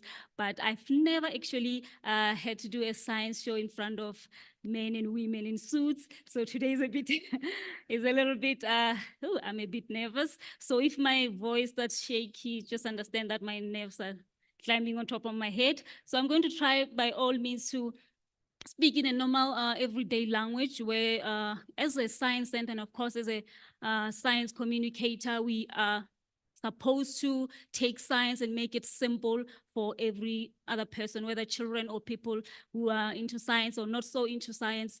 So I'm going to ask that you allow me to use an everyday language. Is that fine? Thank you so much. So before I start, by the show of hands, how many of you have seen a science show before? Oh, quite a few. All right. So maybe I should take this demonstration as part of actually as an icebreaker, if I may put it that way. I have 3 cups here, and I'm going to pour water into one of these cups, move them around, and you tell me the cup that has water in it. Simple, right? Okay, it should be. Did you see that? All right, okay. Oh, okay. I'm glad people are able to see from the back, actually. So the middle one is this one, I think. All right, okay. Maybe we missed that, or maybe you think, no, this is not a trick. Okay. But we've seen the water go in. Okay, let's try it again. For the last time, actually. We all saw the water go in. 1, 2, 3, 4, 5, 6, 7. It's not water. Okay, yeah, you can bring your water, actually. Can we have a new one so that I can drink it first so that people are convinced? No, no, no. Okay, let me drink this water first, maybe. All right. Now we are convinced. 1, 2, 3, 4, 5, 6. The middle one is this one. What means no. Okay. She said, what meaning it can't be. So can you at least maybe tell us what do you think happened? It's not magic. That one is not. It's one thing for sure because I already said that is a science show. There is nothing wrong with the cup. The cup does not dissolve because we use this to drink coffee and all that, and the coffee does not dissolve. But there is no water. How can I drink the water from the cup? Okay. I get what you mean. I get what you mean. So let me just tell you what happened. For the sake of time, I've put something inside. Yes, this thing is actually taking up the water. I actually put the inside of a diaper inside of this. So it's absorption. All right. I think we can move on from that one. Okay, so as of course we know that diapers do have chemicals inside of them. That chemical called sodium polyacrylate is the one that absorbs this liquid. Okay, so as of course there's also cotton wool. So can I move on now? Okay, thank you very much. So now I'm going to demonstrate something that we call physical reaction. We know chemical reactions. This one is a physical reaction, and I'm going to use a polystyrene cup. We all know it as a polystyrene cup. All right. So what actually happens is normally we use polystyrene cups to drink water, juice, or whatever, something like that. And they are very light, and we are aware of that because they are made of actually 2 things, polystyrene, which is a type of plastic. That's why some people call them plastic cups. And a lot of air, 95% air, and a little bit of that polystyrene. And they are actually easy to be blown by the wind, and they get to pollute the environment, and which is not so good. So this is something that we can actually do to get rid of them if like we have a lot of them. So I'm going to use a chemical called acetone. I think ladies know this one. So when you immerse this polystyrene cup, or maybe it's a plate or something like that, it can actually do this. No, the one that you can do at home, I don't think it will work because you're going to be using nail polish remover, right? This is an ingredient that you find in a nail polish remover, but this one, it has a higher concentration than the one that we normally use for our nail polish. So now what it did, it broke the bonds between the polystyrene and the air, and the only thing we're left with right now is just the polystyrene. So afterwards, it shows that I can put a lot of cups or plates, whatever, into this, and I can have a little bit and throw it into the bin. So I don't have to have them like filling them into a bin or something like that. All right, I think, yeah, so now, enough about that one. We're going to do a chemical reaction, and as all of us, we know that a chemical reaction is when you mix two or more things to get something new, right? It's not something that we normally do only in the laboratory, but it's part of life. We mix water and juice, and then we get to drink. Okay, now I'm going to use vinegar. We all know vinegar, right? And I'm also going to use bicarbonate of soda or baking soda to do a chemical reaction, mix them together, and we're supposed to get something new from that. And we're going to find out what is that new thing. Okay, let's see. So my balloon had bicarbonate of soda. And actually it shows us by the bubbling, of course, that we actually have a gas inside this balloon. So can we guess which gas is this? One of the heavier than air gases. Main gas we breathe out, carbon dioxide. Thank you very much. So with this carbon dioxide, I'm going to put it into this solution. I'm not sure if you can see the color of the solution from where you're seated.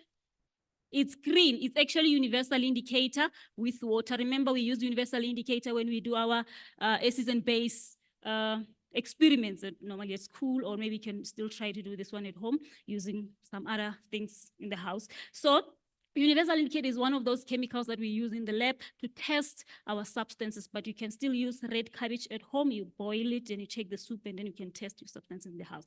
So now, when you put it into water, because water is neutral, it doesn't change color, it remains green. When you put it into something which is an acid, like your lemon juice, your vinegar, and all these other ones, it turns red, yellow, or orange, depending on how strong or weak is that acid. And when you put it into something which is a base, like your detergents, it will going to turn purple or blue, depending on how strong or weak is that base. Actually, I'm going to take this carbon dioxide, put it into this solution, and see if it can change color. All right. So remember, we have carbonated drinks, or cool drinks, or sparkling water, things like those, right? They have carbon dioxide in them. That makes them acidic. And the other thing we've heard of was this ocean acidification. That's when carbon dioxide gets to be released by the industries, or when burning fossil fuel, and then that carbon dioxide gets to be absorbed by the water bodies, and it turns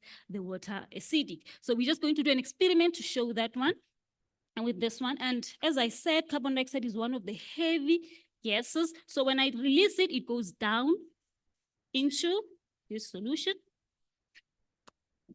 And then let's see if it can turn acidic. And I said acid is yellow, red, and orange. There we go. Now we're having, which color is this, by the way?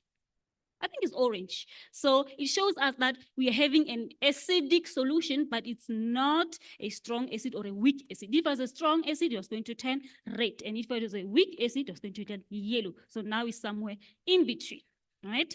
So now let's move on. And let's talk about, that was basic chemistry. And now we're going to do the pressure demonstrations. So if someone maybe can tell us what pressure is. I think we all know what pressure is. Right? So pressure, of course, when we learn at school, it's when you exert amount of force exerted on a certain area.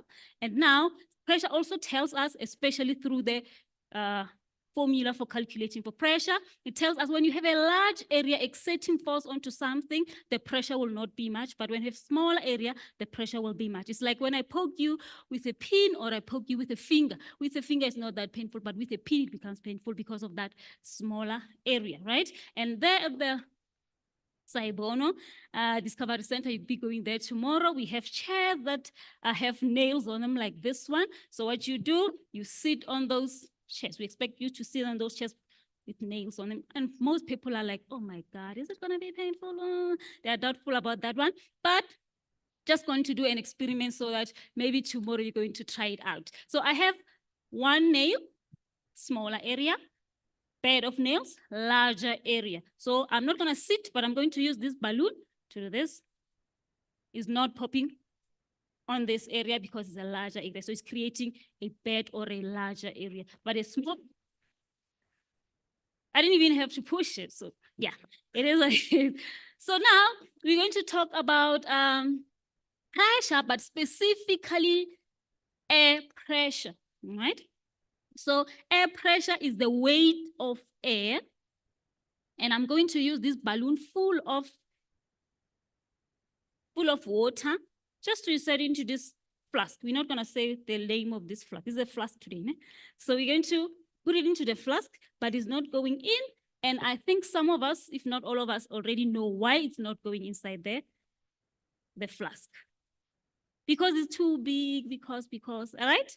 So I've coated it with soap because soap is slippery, so I want it to be slippery, but it's still not going in. Indeed, after I did that, I'm just going to coat the mouth, but still it's not going in. So what's happening actually is there is something inside the flask, and this something is actually air. Remember, air is matter, meaning it takes up space. So until I get rid of this air, this balloon cannot go in, even though the air outside is pushing it to the inside, all right? But we have to create space so that the air outside can actually push it to the inside. So air pressure is the weight of air, and I'm going to create low air pressure on the inside of the flask. And the outside, of course, will have high air pressure, and high air pressure, of course, is more air and having more weight. So now I'm going to do that by putting a flame inside the flask. And of course, we all know that hot air is lighter than cold air. That's why your hot air balloon is able to rise. Thank you very much. Now I feel like I'm so nervous. Okay, so now as I put the flame in, it's going to heat up the air, and the air, of course, will go up and leave the flask vacuumed. Can we all see that? All right, let's go. There we go. That's cool.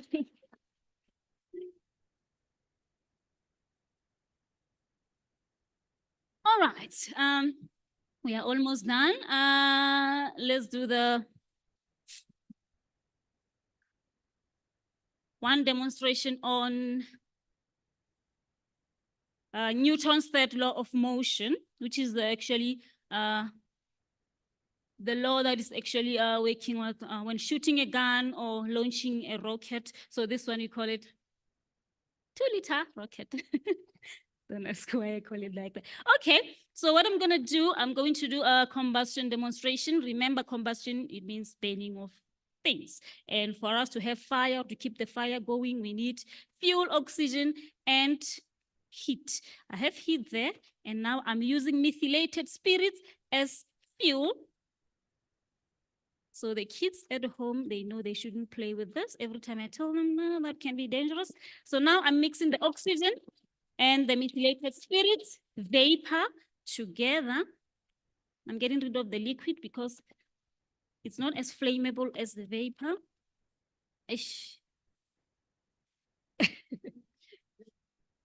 Now, I didn't want to do this one because of, okay, now let's see. Okay, my special lid, it has a little hole there. So remember Newton's third law of motion: for every action, there is equal but opposite reaction. Okay, let's just. All right, let's try and shoot it that way and see what will happen when we introduce. What is happening with this demonstration? Let's see. Okay, it's nervous, ne? It can't be as nervous as I am. Okay, let's see. Oh. 2, 1.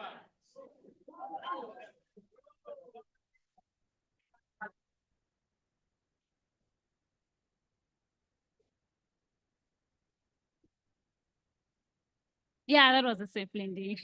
Okay, now I'm going to do my last demonstration. Unfortunately, this should be the end of it. And for this one, I actually need a volunteer, someone who's brave enough, and maybe anyone who wants to try. We're just not going to do much. We're just going to try and see if water can absorb heat by putting your hand on flames.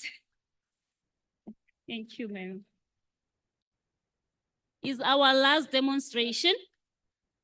And I have water. Yes, Sci-Bono will be responsible. I have water in this little bowl, and I have also water and soap in this one. So what you'll have to do, you soak your hand in it, the hand that you think you're okay with when it's on flames. But your watch? Yeah.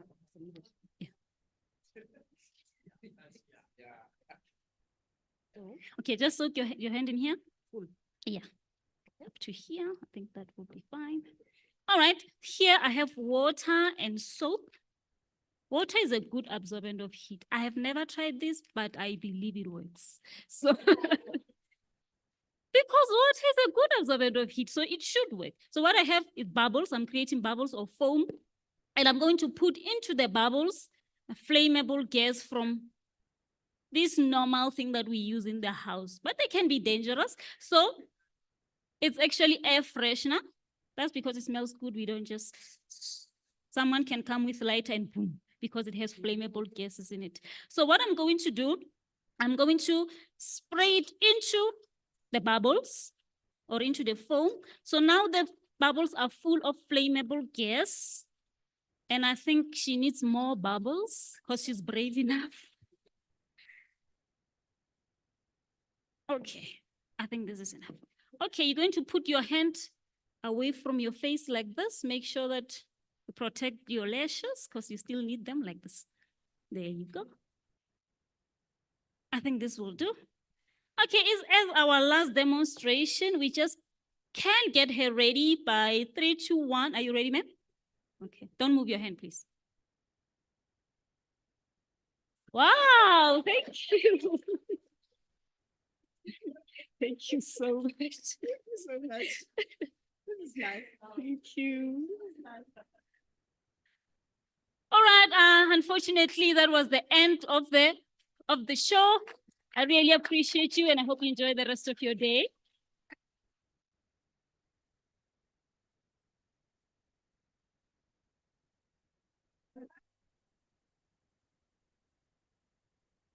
Thank you so much, esteemed scholars, for being such a wonderful audience. The show does not end here. At the end of the sessions, we'll invite you to our exhibition stand outside, where you get to interact with more of our exhibits. But I must also state, ladies and gentlemen, that Sci-Bono is creating access, because through our outreach programs, we are able to reach out to learners coming from previously disadvantaged communities. We are running one of the biggest senior secondary improvement program, which is supporting matriculants to prepare for their exams, but also to close the knowledge gap, to close curriculum deficiencies. For instance, in 2023, we supported over 112 matriculants who were part of our program. So that was our contribution to the matric results. Thank you so much.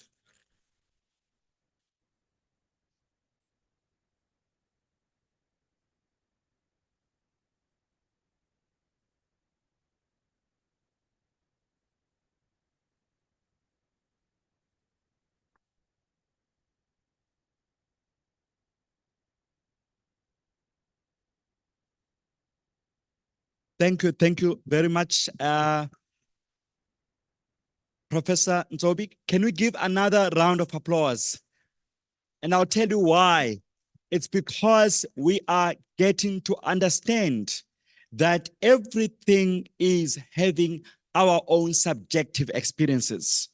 And these subjective experiences include the experience you had when you interpret that.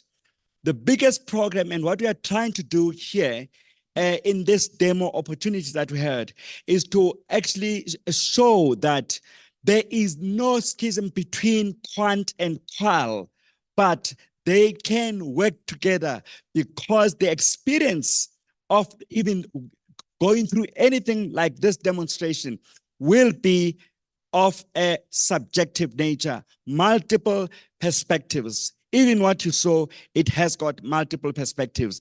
I thank you so much. Now, the Sci-Bono is the participation partner of the World Conference. So they had to show us what they're doing, and there's still more for us to see what they're doing. And the challenge they have to merge the two fields, because they're experienced by same individuals, particularly in the education space. As we go on, this is almost, we got two last parts of the items, and we close the 8th World Conference on Qualitative Research. We are just about to get there, but this conference was made possible by great partners that decided to be part of this vision. One of them has already demonstrated. Now, I am not sure if my team will tell me that we have a representative from Wcqr School of Governance and Leadership. You can just indicate if we have. Okay, you don't have at the moment. That's fine. But we've seen their video and we understand that they are a platinum sponsor. Wcqr is an institution that literally does a lot of work, almost similar to what Sci-Bono does. When Sci-Bono makes sure that learning is absorbed from the scientific perspective in all schools, particularly the disadvantaged schools, Wcqr School of Leadership and Governance focuses on 5 core areas. They are looking at capacitating educators in early child development. Ladies and gentlemen, you'd have seen that when we are talking about STEM education, we included reading as part of the R triad, because we understand that reading is a big problem, particularly in our area. And we are challenging researchers to understand or to investigate more methods of understanding why is reading a problem. And Wcqr School of Governance and Leadership specializes in assisting the province on teaching, capacitating educators in empowering young children on early child development is one of the core programs. And then the second program is on teacher development. Professional teacher development, because teaching as the life evolves and youngsters tend to know much more, particularly in the advent of 4IR. So teaching and empowering educators, their professional development in terms of curriculum, in terms of discipline, in terms of psychosocial support, in terms of dealing with children with disabilities. So the Wcqr is leading in that, based on, of course, the name they have, following after a stalwart who was an educator himself. The next program that they deal with is ICT. And it's interesting that, again, myself and Prof. Toby has written a lot on integration of ICT in teaching and learning. You might have seen during COVID-19 that most of us were caught not knowing what to do when COVID-19 disrupted education. So Wcqr is empowering educators, particularly because some of the educators, they use a terminology called BBT. Do you know what BBT is? Born before technology. Technology continues to be a scare, and Wcqr has done so much because the Gauteng government has rolled out ICT enablement in all schools. So Wcqr does that. That's the third program. The fourth program of Wcqr as well is support of leadership, that is principals, empowering again with how to lead schools in the days that we are in, where parents are working, haven't got time. There is no core partnership with parents and students. So they are helping educators in leadership. And the last program that they deal with is school governance bodies, to assist school governance bodies in making sure that governance principles are held in schools. Hence, they are called Wcqr School of Leadership and Governance. So I literally hope where you are watching Wcqr, I have represented you as a platinum sponsor that made sure that this conference actually happens, not only in South Africa, but they are a platinum sponsor throughout in the Azores, online. They have made sure that they pay their they're due to make sure that this conference go on as platinum sponsor. Now, I am going to actually come to other sponsors that have actually participated in making sure that the program works and the program is realized as we are closing. That is none other than the two partners that are here. But before I just confirm that it's two partners that are here, Nolo, can you tell me that there is a representative from Bongani Rainmaker? Okay, so I am going to call Dr. Raymond Toga to facilitate the program between Sefako Makgato and Da Vinci, where they're going to present what they are doing. Is Dr. Raymond Toga anywhere for me to see? Dr. Raymond, your presentation, your moderation is 15 minutes per partner. So I think you might want to start with Da Vinci and call them up and I don't know whether you are the one who's doing that or there is someone, but tell us and then tell us who is going to actually be moderating that, presenting on that session on the programs that we have. While you call them up here, and then the next person who will come is our partner from Sefako Makgato University, Health Sciences University. As soon as a presentation by Da Vinci after the 15 minutes, and we can ask questions. So probably use 10 minutes so that other 5 minutes is for engagement. And then we get Sefako Makgato University of Health Sciences. After that, we then are going to call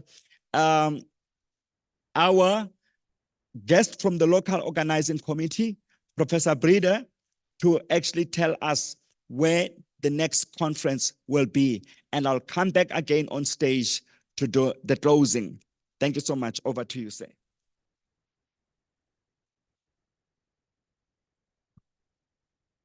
Thank you, Prof. Good afternoon, everyone. So several of our presenters or researchers, they spoke about bias, right? So unfortunately for myself, I'm not going to remove that bias and choose Da Vinci to go first because I am from Da Vinci. So I am going to call Professor Singh. He is the program manager for postgrad office, and then he deals with all research at the Da Vinci Institute. So over to you, Prof. Thank you, Raymond. Researchers, colleagues, my humble greetings to you. Before I explain our research approach at Da Vinci, you will not understand why we do what we do because you'll think they are crazy.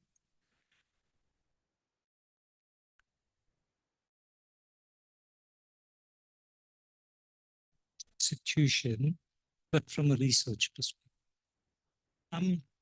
So the origins of Da Vinci is not new. When Nelson Mandela was released from prison, we must know that he had 26 years of time to think and think deeply about the world, about the African continent, about his dear homeland, South Africa. He studied, he did everything, he meditated in prison. Time was his greatest asset, but of course, he had wisdom. He realized that there are universities and there are universities in the world, like in Africa and in South Africa. But the real issues facing the world, continent, and South Africa were not being addressed.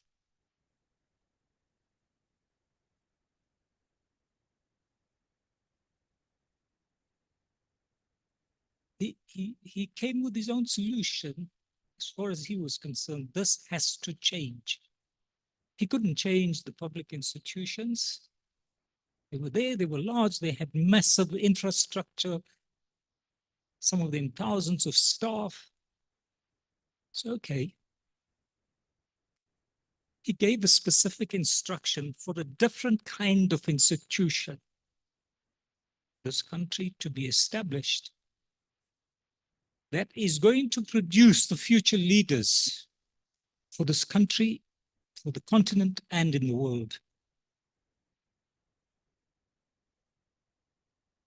Put together some interested shareholders who bought off a British institution that was very small in the country and sent the British home, and that was the birthplace, Da Vinci.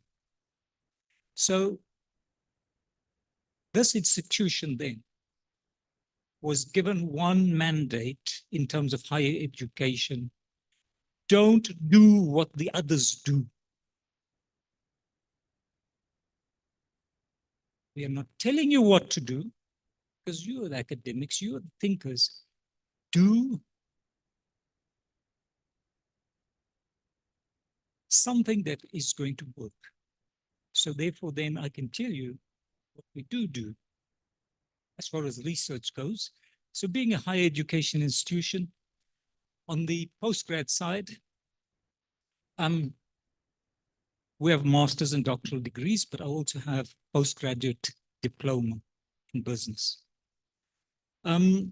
We do not offer MBAs and DBAs, because if people want to learn administration, those that want to be administrators, they can go gladly elsewhere and they'll pick up administration. We produce leaders. So our master's is MBL, Master of Business Leadership, and our doctorate is Doctor of Business Leadership. But because of the changing world and the times in which we live, we also have a master's and a doctoral in the management of technology and innovation. Then the approach at postgraduate level, we teach nothing. We facilitate learning. How do we do it?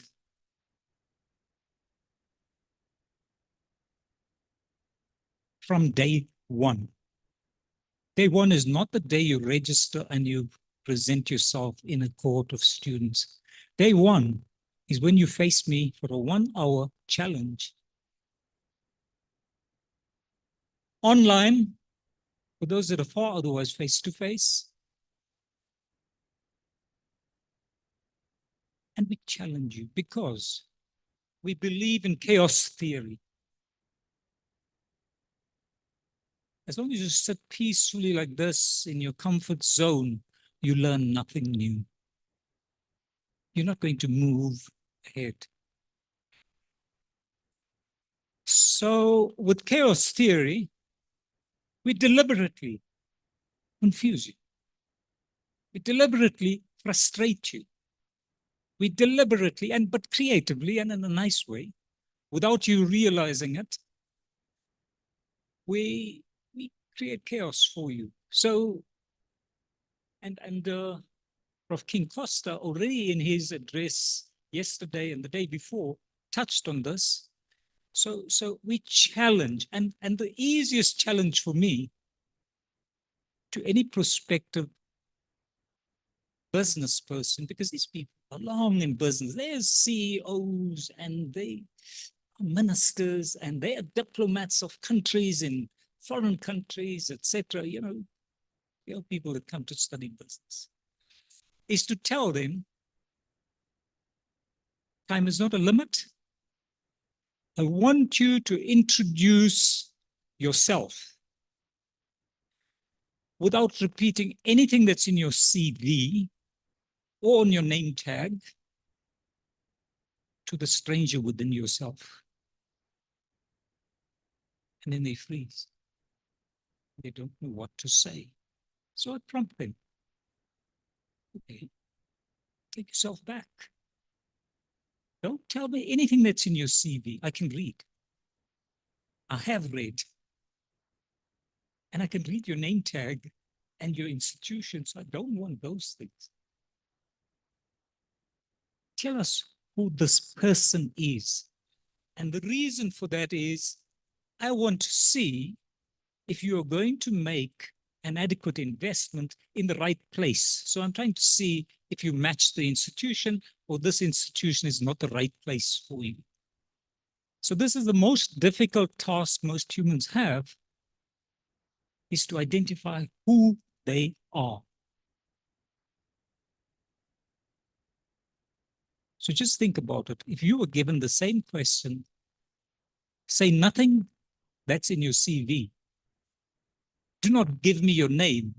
Do not give me your work title. Do not tell me where you work. Let's see how you start. All right, so I'm not going there, but here's something to think about. Our approach to research is based on our own researched, developed, and registered, trademarked management development leadership framework. We call this the TIPS framework. We are one of the few institutions in the world that has our own framework. And that's why it's a registered trademark. Every Da Vincian, meaning every student at Da Vinci,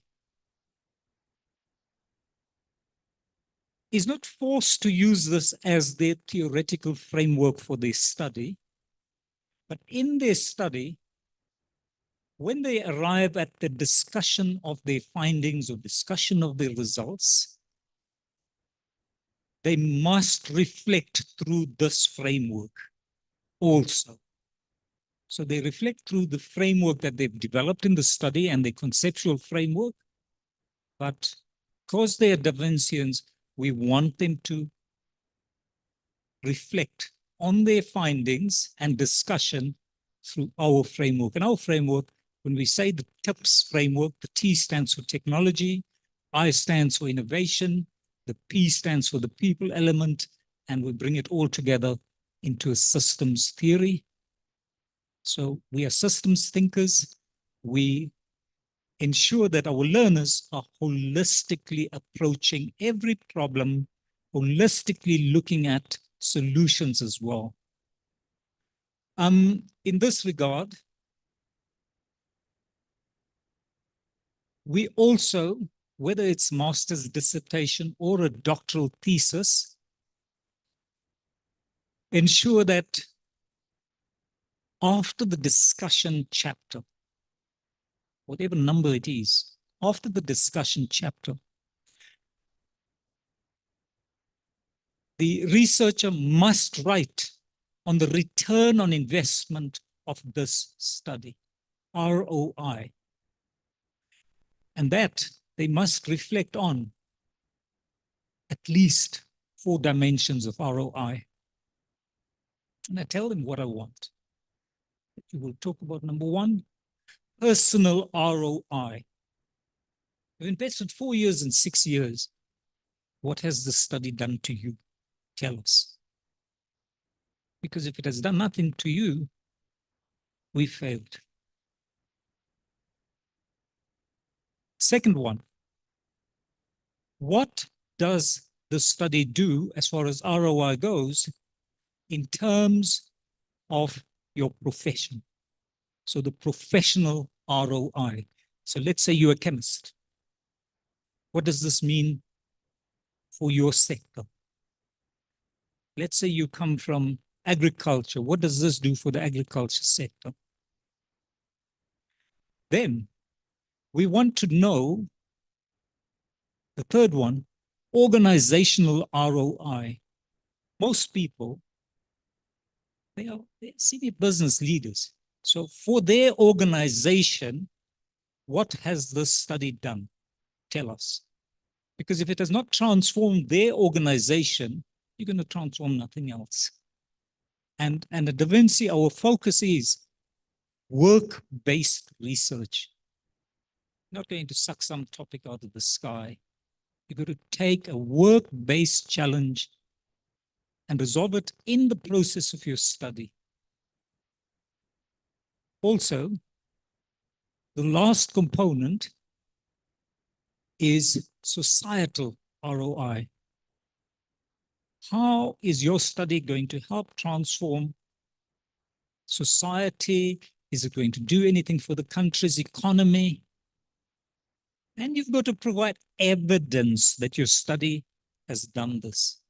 If you don't meet those requirements, the study will not even go to external examination.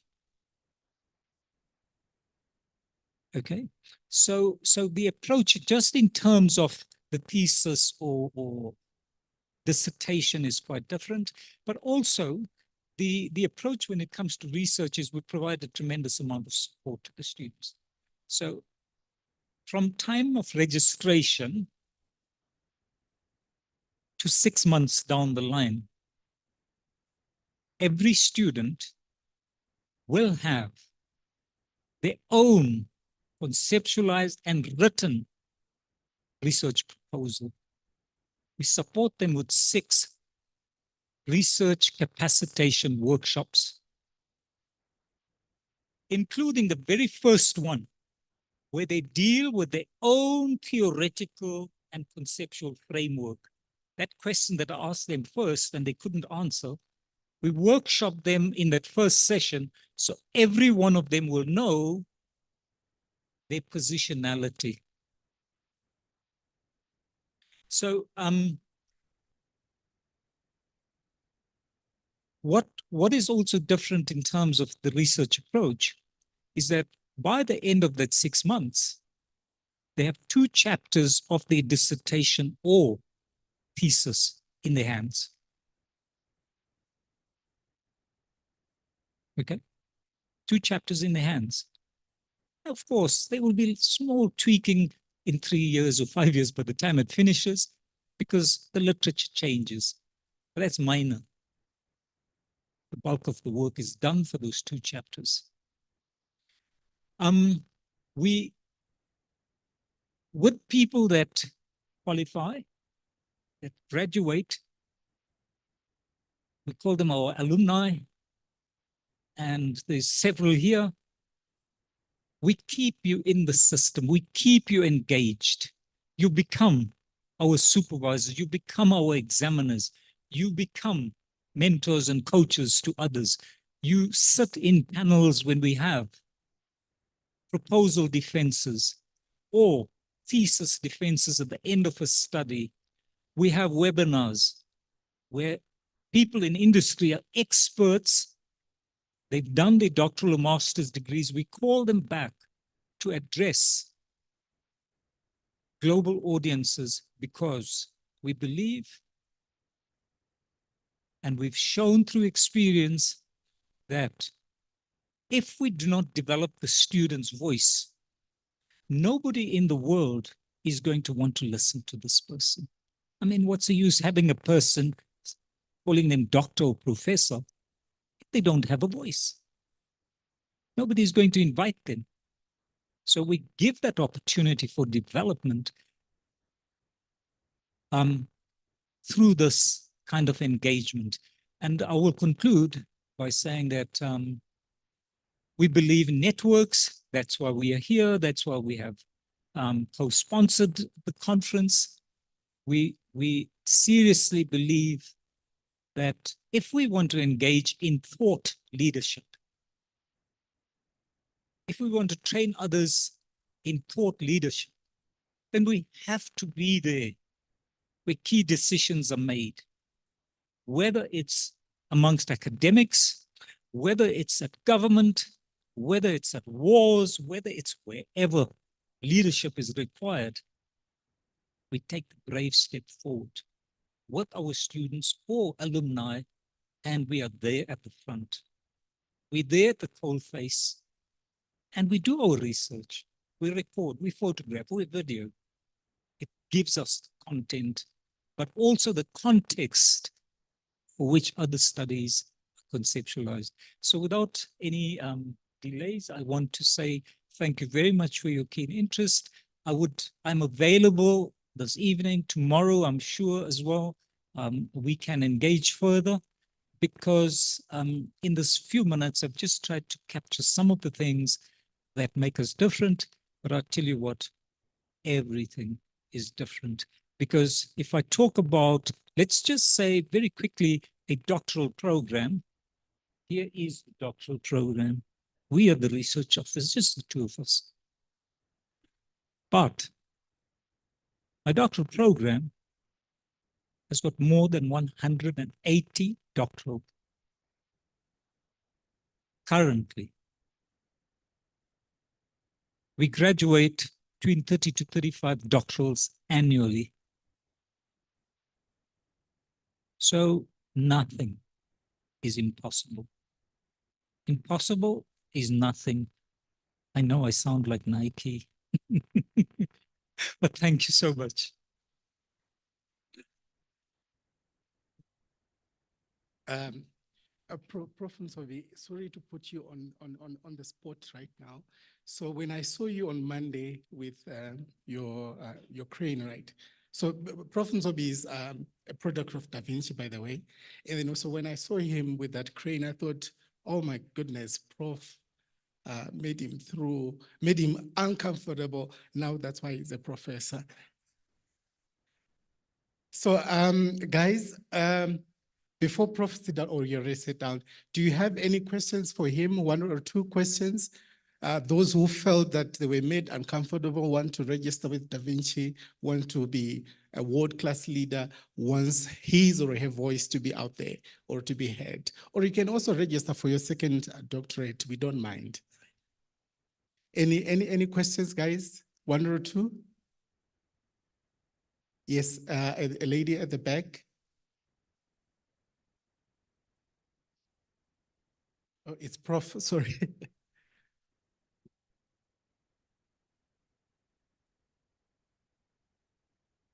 Thank you very much. I would like to ask if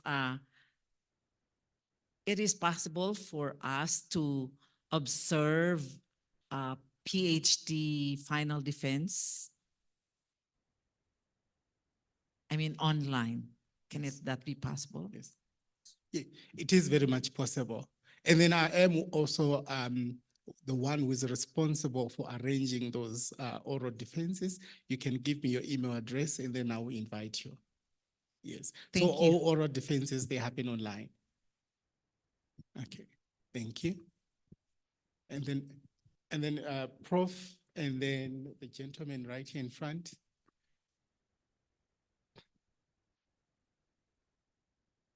Hello. Hi. Good evening. I just want to find out the price, more or less how much, if one is interested. The current price for the doctoral program is 188,000 rands. So we're not that expensive, 188. Yeah. And then there is also funding available. We have partnered with a few partners that you can just inquire for funding. Yes. No. All right. Thank you so much.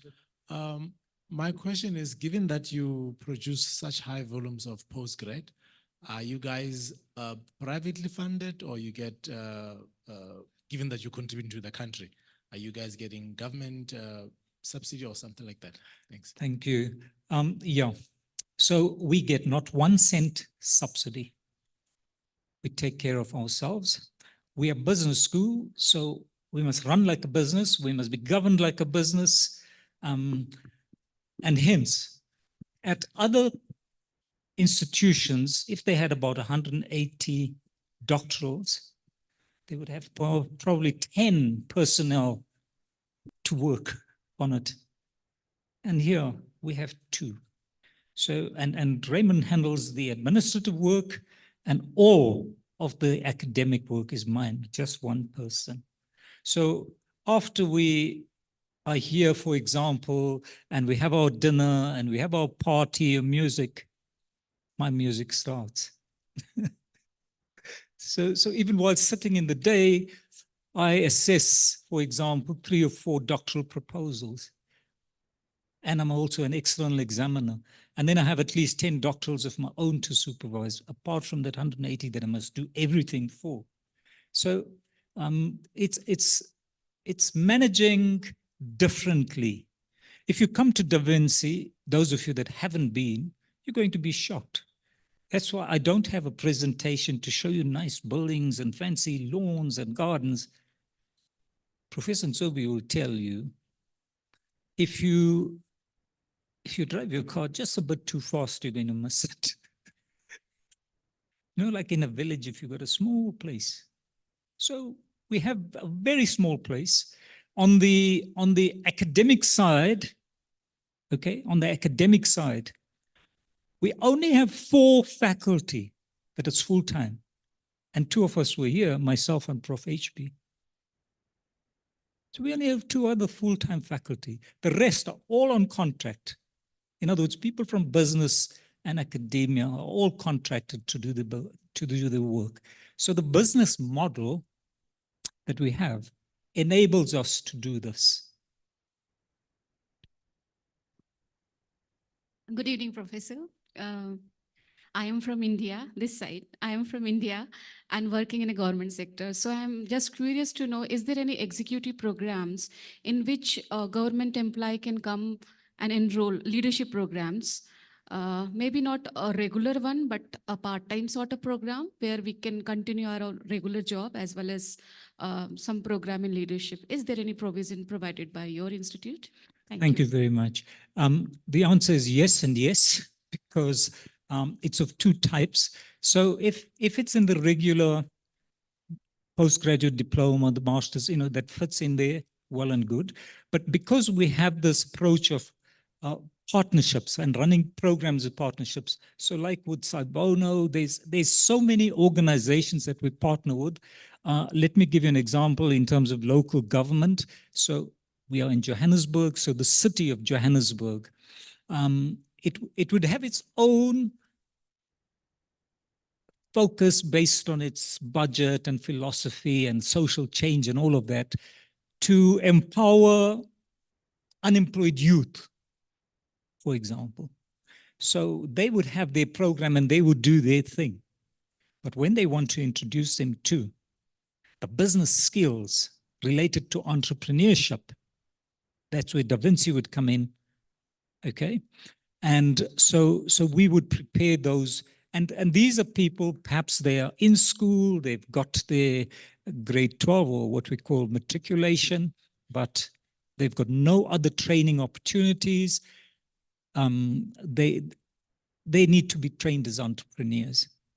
So in that regard, I must also tell you something that I didn't mention earlier, that we do not favor, we do not go to Northern Hemisphere or Western society theory.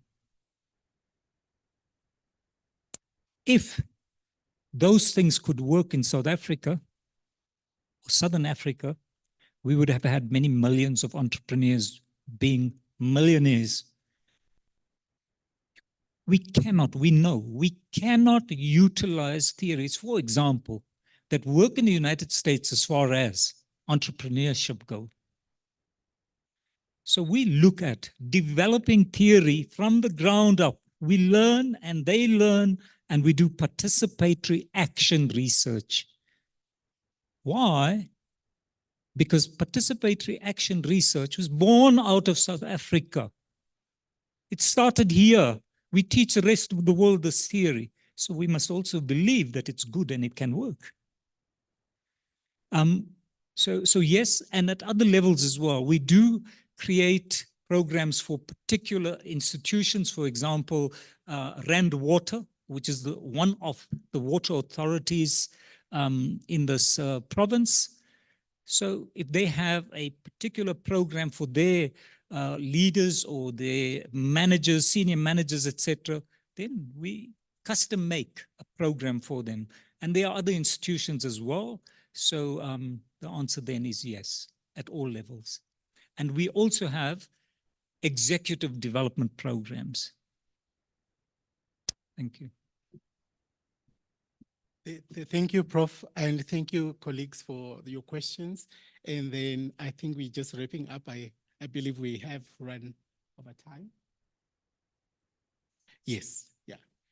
Thank you so much, Prof. It's wonderful things that the Da Vinci Institute are doing.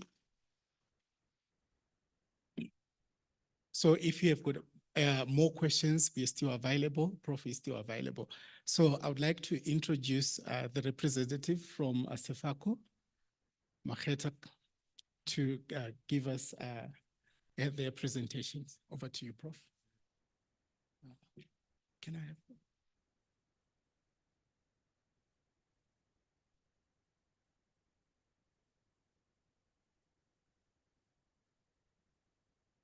Good evening, good evening. Thank you. I just need to compliment Da Vinci for having developed the indigenous knowledge systems and approach epistemologies to learning.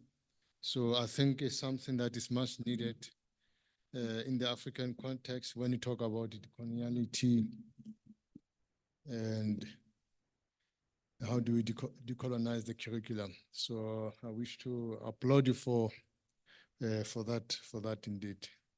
Yeah, so it was interesting to learn that. So now we are coming to another spectrum, completely different, although in the same sector, from Da Vinci. And I would like to use this platform also just to wish to learn more about what you are doing. I think I was impressed by what has been expressed here, something that is very innovative. So I'm from Sci-Bono Health Sciences University. When we mention this word, it's so full, tongue twisting. But Sci-Bono Health Sciences University is a newborn, 10 years, will be 10 years this year. We're celebrating 10th year anniversary. But it stands on the shoulders of former Medunsa. It was usually known as Medunsa from 1974, which would have been 50 this year. But it went through metamorphosis in its history through University of Limpopo. So this is the only health sciences university in South Africa, but it's classified as comprehensive. So just few, I won't be long. This is our strategy going forward in terms of where SMU is heading to. So these are the key 6 areas where we are working on in terms of how we are taking Sci-Bono for the next 10 years, which goes to 2030, although the vision here is say 2028, but it goes to 2030. So the key areas of success in terms of our strategy is how we're going to improve our research and innovation. We've got about 6 niche areas in retroviral disease, microbiology, pathology disciplines, and as well as drug development. I'm just mentioning a few. But we know that another area is quality of student life. So there's a big 2 billion infrastructure project that the government invested in our institution. We're busy with developing residences, labs. I didn't bring all those photos to show you. So these projects are almost 80% ICT reticulation, water, classrooms. So over 2 billion was invested over the last few years. That is infrastructure, facilities management, financial sustainability. That's where we are going. I'll come back to it at a later stage. Then also human resource management and development to make sure that at least the institution is able to look after its own employees. And then teaching and learning, community engagement. So these are sort of the areas where we are looking at in terms of how we are taking them along. So in terms of history, 2024, we are one of the smallest universities. We are just under 7,000 students now currently. You can see the map, the road here that is going towards 2035. So 2035, we want to double our numbers from 7,000 to about 13,500. That is a pathway now that we are embarking upon. But how will that realize? We are going to increase the number of programs that we are offering. And this number is going to increase to around 10,600 programs that we want to see established. We are busy. Currently in my school, started in 2020, I joined university in 2022.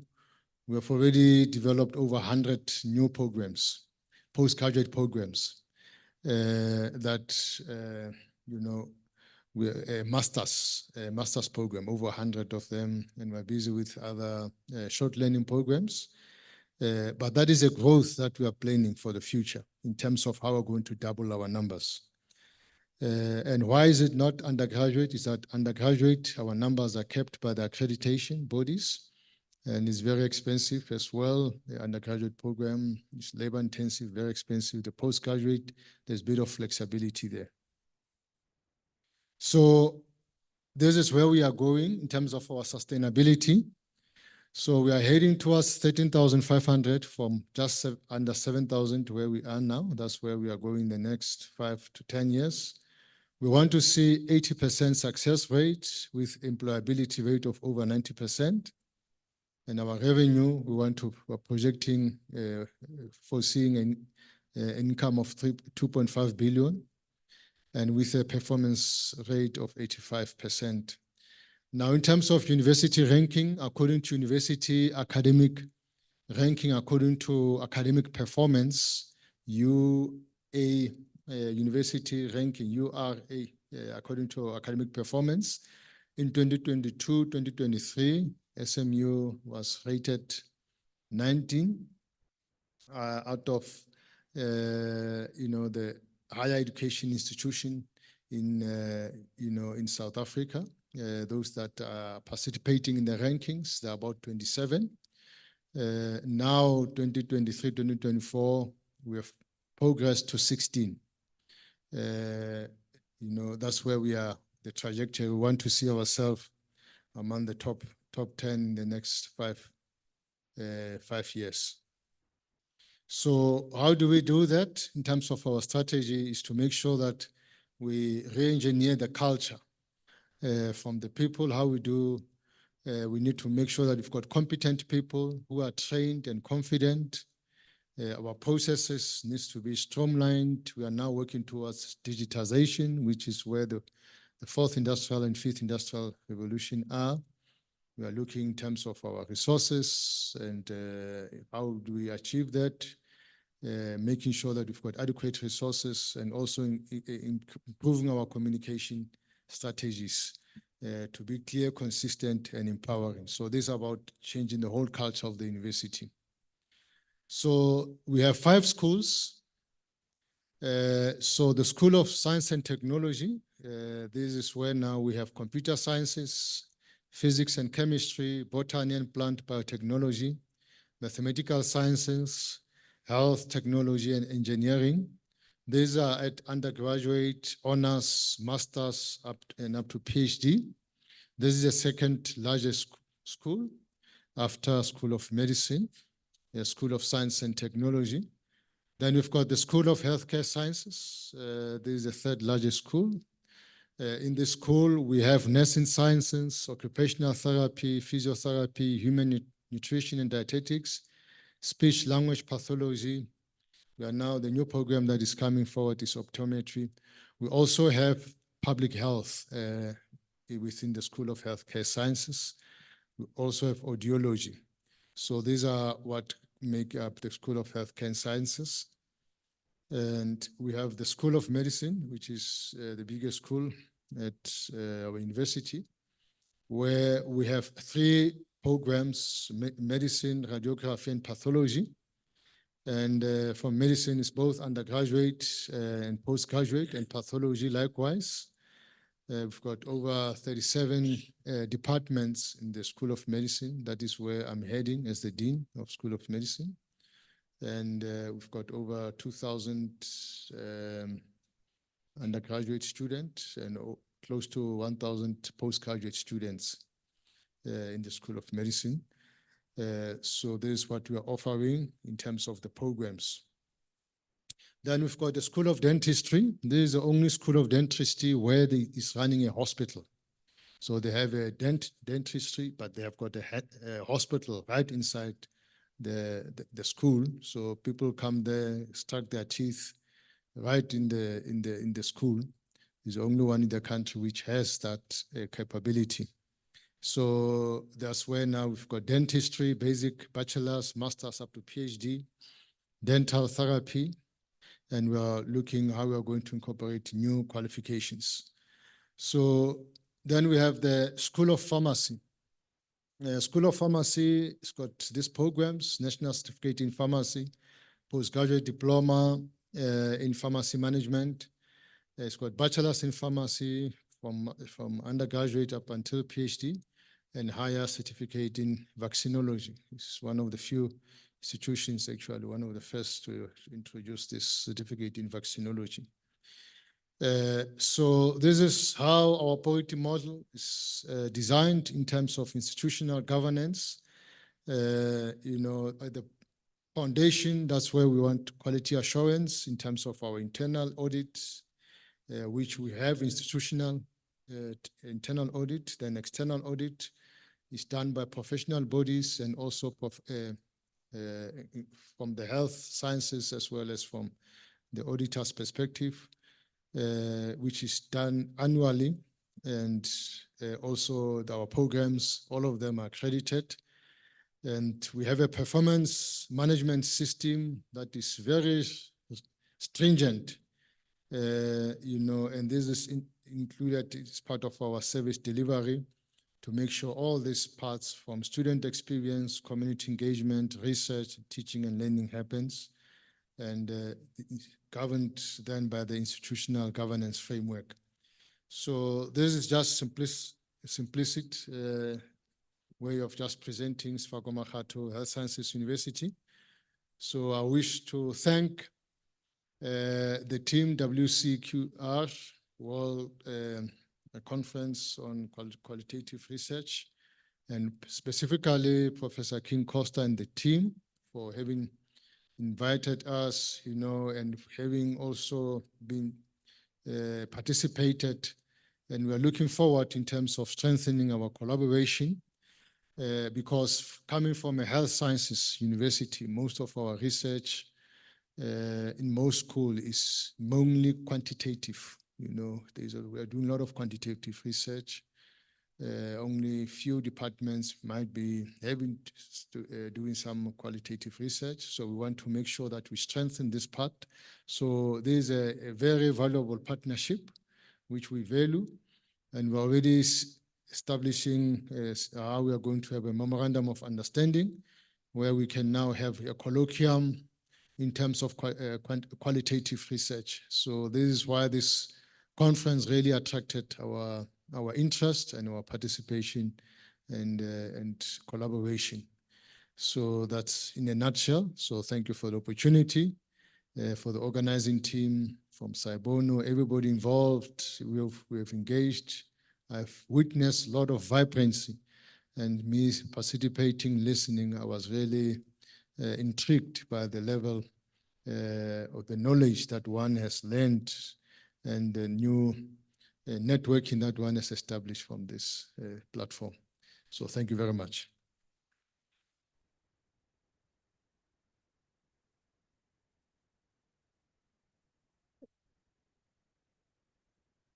Thank you, Prof, for the great presentation. And I can see you're doing wonderful things at the university. Before I open questions from the floor, just one question from myself, Prof. You briefly touched on the fourth industrial revolution, right? And then are there any, and then people out there or researchers out there, they're already talking about the fifth industrial revolution. What are your thoughts in terms of implementing the fifth into your curriculum? Okay. Any questions from the floor? Yes, one gentleman there. We can take a few, then Prof will answer those questions. Thank you, Pro. I just wanted to know about the researches that are actually taking place and if you are still receiving funding around that research, because I think some years ago, Medusa was given quite a lot of money to do some research. Was it on HIV vaccine or something at that time? And I don't know what that happened. And then does the university have produced products that are actually patent? That type of thing, what's happening around research? Thank you. Okay, thank you. I can take another question from the floor. I think, Prof. Yeah, thank you very much. You know, this thing of fourth and fifth industrial revolution, my anxiety is that we are lagging behind. Because now we are dealing with an era of robotics, you know, especially in healthcare sciences. It's a rapidly advancing field. So we are lagging behind, but lagging behind, I think, is due to the fact that these technologies don't come cheap. I mean, for instance, just I wish the MEC of Health or the Premier was here. It's not fair for the country to have robotic surgery or robots in Western Cape. You know, Stellenbosch, Wcqr, and in Stellenbosch, they have robotics there. So they're teaching the registrars how to operate them. And then the private sector. Other provinces, we don't have that as yet. I understand that Free State is in the process of procuring, but it's not yet started. So we are lagging behind in terms of those technologies. As a result, now our students need to go internationally to India. It's a very popular place where our students go to gain experience how to learn to operate these technologies, you know, of robotics, using laparoscopic methods and so forth. So I'm afraid that is an area that is rapidly developing, but we are not catching up as we would liked, you know, so it has caused a lot of anxiety. It's becoming more and more expensive. So we spend a lot of time sending students to go to the US, to India, to UK to do these advanced courses. So that is where we are. But having said that, I think is an area that we have identified with government that we need to take hands, and also with the private sector, especially the hospitals, that we need to allow our students to go to the private sector, which is more developed in terms of technology. In the past, you know, the government hospitals were the trendsetters, you know, everything. Now things have reversed a bit. So the hospitals, we're working with them, the privately, where now a student can go there and also not to lag behind. Yeah, so that is where we are going, but we are adopting those technologies in terms of when we teach our pedagogies, our students, our assessment methods, simulation training, using simulated patient, simulated devices.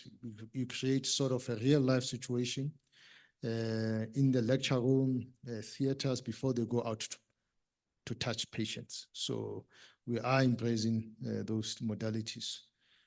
Yeah, in terms of our research space, yeah, so the funding, like, I don't have a slide here, but it has evolved into many research centers.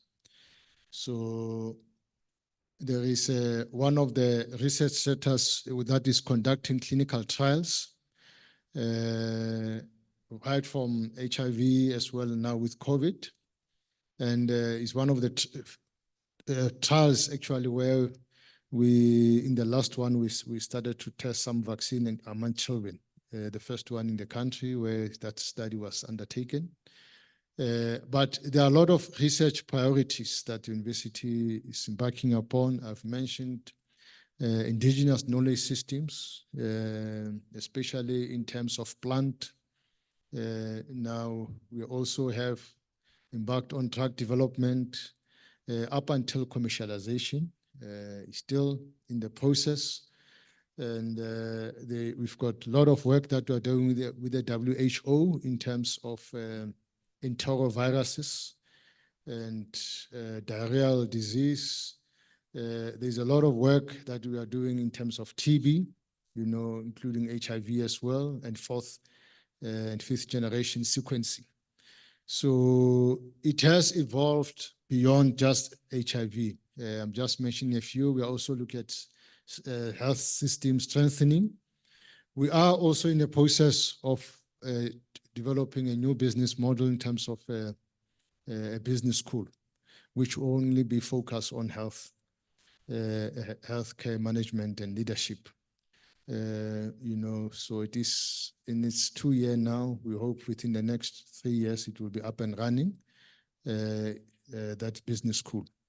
That's where now we see our growth in terms of how we're going to grow our postgraduate numbers over and above the master's program that I've mentioned in the School of Medicine. So those are the dynamics taking place within the environment. Thank you very much.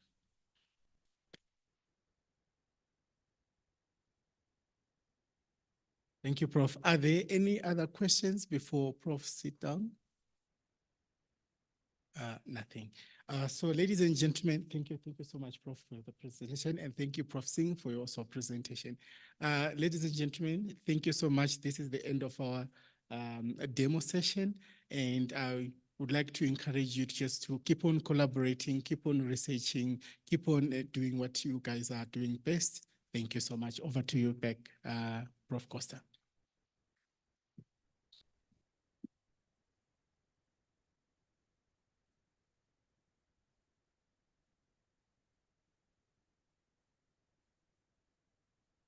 Another encouraging round of applause to our partners. We are getting close to the end, and it's a time of reflection. And but before I do that, can you please play this partners now? When I call, they are not here. The video of Matthew Koniwe. Can you just put it up? And then yes, you can come up, Professor. Yeah. No. Yes. So do Matthew Koniwe first.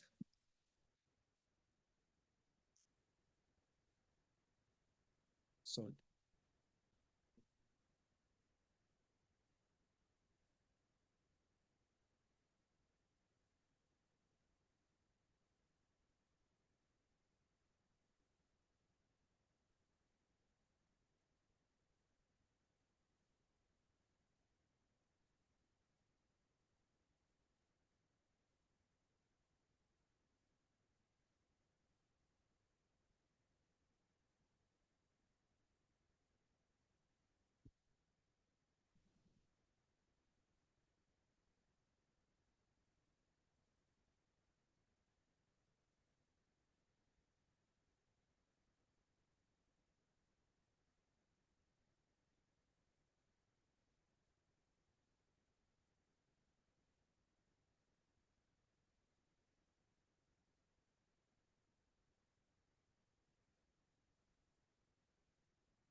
platinum sponsor, Matthew Koniwe. Thank you so much. Now, as you call all team members to come in, everybody who participated, let them come in now. We get into that time where we'll be calling everybody. I start by calling first the member of the Central Committee, Organizing Committee, he is from Poland, but he is also representing Portugal. He is going to now stand in for the message that we have as to where we go from now. Professor Breda.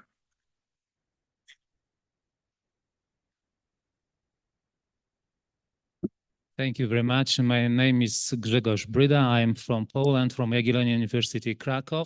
As Professor Costa said, I am a member of steering committee Wcqr. I represent Poland and Portugal at the same time. I would like to share my personal experience because I am first time in Africa and the continent. I would like to thank you, all people here are gathered, and all people who I met here, and the local committee, of course, for warm welcome, attention, and hostility. It was very good for me to attach this, to experience Africa, this conference.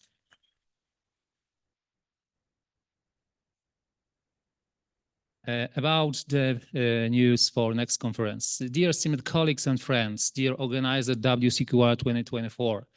Firstly, I extend the heartfelt gratitude and appreciation for the remarkable effort and dedication you have shown in organizing this year's World Conference on Qualitative Research in Johannesburg. Your commitment to creating an engaging and enriching platform for scholars, researchers, and practitioners from around the globe is truly commendable. The meticulous planning, attention to details, and thoughtful incorporation of diverse topic and innovative approaches, especially in the realm of qualitative research and data analysis, have made this conference not only a hub for academic exchange, but also a celebration of the vibrant and evolving nature of our field. Your hard work has fostered an environment where ideas flourish, collaboration are born, and the future of qualitative research is shaped.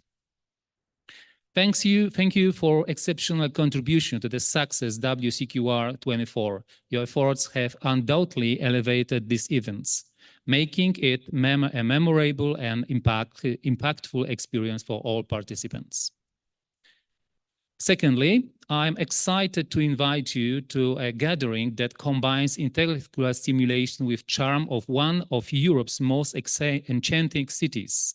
Join us at 9th World Conference on Qualitative Research in Krakow, Poland, Europe, Eastern Central Europe. This is the place where the ideas flourish and collaboration are born, as I said before. Wcqr is not just a conference, it's an experience. For me, it was an experience really be here and to talk and to experience contact, to interact with people. Thank you very much for this. It's a blend of groundbreaking research, discussion, vibrant cultural encounters, and opportunity to form lasting global networks. We plan to focus in Krakow on the exciting new frontiers in qualitative research and QDA, including the integration of new technologies such as AI, LLM models, etc., etc. We talk to discuss about this, how these technologies can influence on the qualitative research. The field is evolving rapidly, with AI tools offering novel ways to analyze qualitative data, to do research the same, uncover patterns, and gain deeper insights. These advancements are not just technical, but also bring forth ethical, methodological, and practical consideration. Our conference will feature a session dedicated to exploring these cutting-edge approaches, their implications, and the future they herald for qualitative research. Imagine delving into the latest qualitative research while surrounded by Krakow's stunning architecture and rich history. This city is a jewel of Poland, is a hub of academic excellence and a testament to resilience and cultural diversity. It's the perfect backdrop to inspire and invigorate your research spirit.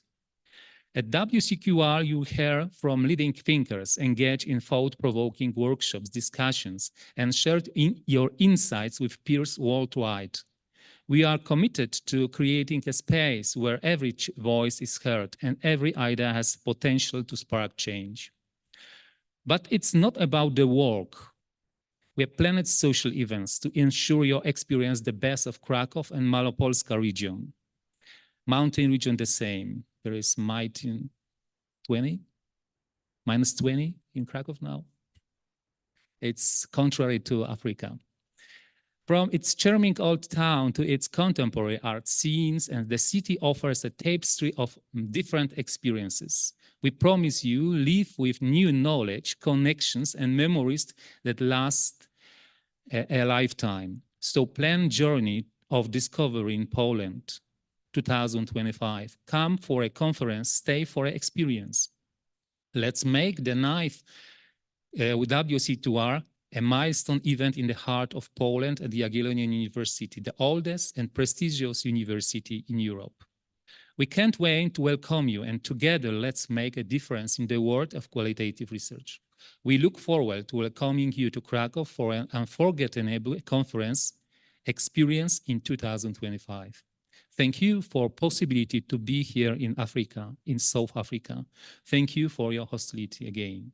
May I please to play these two movies to present the conference?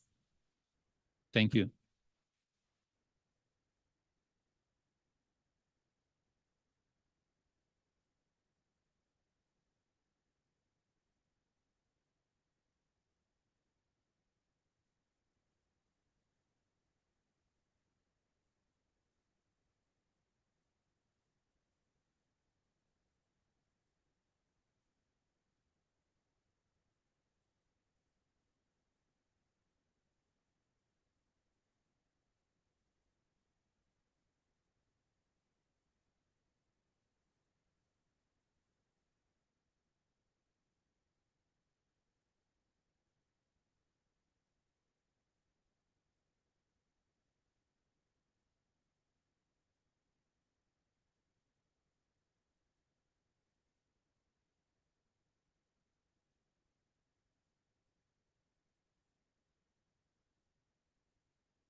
Thank you. It's Krakow. No, you can say here. Krakow, Siaya. Krakow, Siaya. Krakow, Siaya. That is our logo. We say Siaya. We are going there. So let us start working, and as groups, all these countries that are here, and I'm going to be acknowledging the countries. And so I'm already creating some form of an agreement as the flags will run, and then we'll recognize a country, and then we'll make a commitment. Angola, you are here. Can you stand, Angola? Angola. The next one is Brazil. They might have gone, but it was represented. The next one is Brunei. They might have gone. Keep on encouraging them. They spent a lot of money to come here. Next one is Canada. Are they still here? Anybody from Canada? Anybody from Canada? All right, let's move on. Siaya, the United States of America. Anybody still here? There she is. Siaya, Siaya. Right, the next one is Germany. Anybody still from Germany? Siaya, there's Germany represented. The next country that is here is India. India, Siaya, Siaya. Let the flags keep rolling. Let the flags keep rolling. Lesotho, that's where I come from. I am there, I represent them, Siaya. Okay, Namibia. Siaya. Next country, New Zealand. Siaya. Next country, the Philippines. They are still here. Yes, yes. Siaya. Right. The next country is Poland. Well, we are coming. You are welcoming us. These are the countries. Or Portugal. Anybody from Portugal? Yes, we are going. Next country, Russia. Is he gone? Okay, he's gone, but he was here. South Africa, stand and show your commitment. South Africa, stand. You've done well. You can do better. I need to hear Mudidetsani, Mudidetsani, Mudidetsani, Mudidetsani, Mudidetsani, Mudidetsani. Wow. Wow. Thank you, South Africa. Swaziland. Eswatini, stand. Zimbabwe. Zimbabwe, stand. Oh, it's Zambia. It's Zambia. It's Zambia. Let's start Zambia. Zambia. Right? And then Zimbabwe. Let me see Zimbabwe. Aha. Next country. It's a thank you. It was a good and a successful World Conference. I'm going to now be doing recognitions. It was a successful and the first time to actually do this kind of work. And now I'm going to call the people who made this work, extremely intimidating work. But from our perspective, and we know through God, we were able to get here. I'm going to call the members. A number of people we're going to recognize. I'll start first with the members of the local organizing committee, And I'll call Professor Nzobi to come up here. He's the deputy chairperson of the local organizing committee.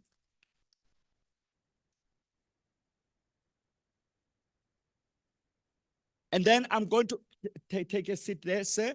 I'm going to call Dr. Nandi Matiba. Give a round of applause.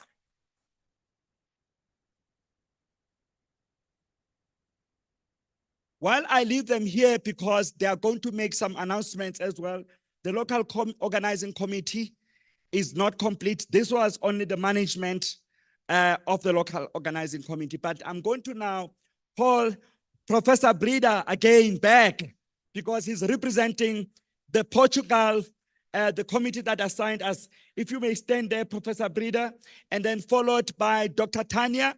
You may stand just down there, Professor. Just down there, yes. Okay, that's fine. May I have Dr. Tanya? Dr. Tanya Rauch? And Dr. Tanya be followed by Professor Ajay Gupta from India.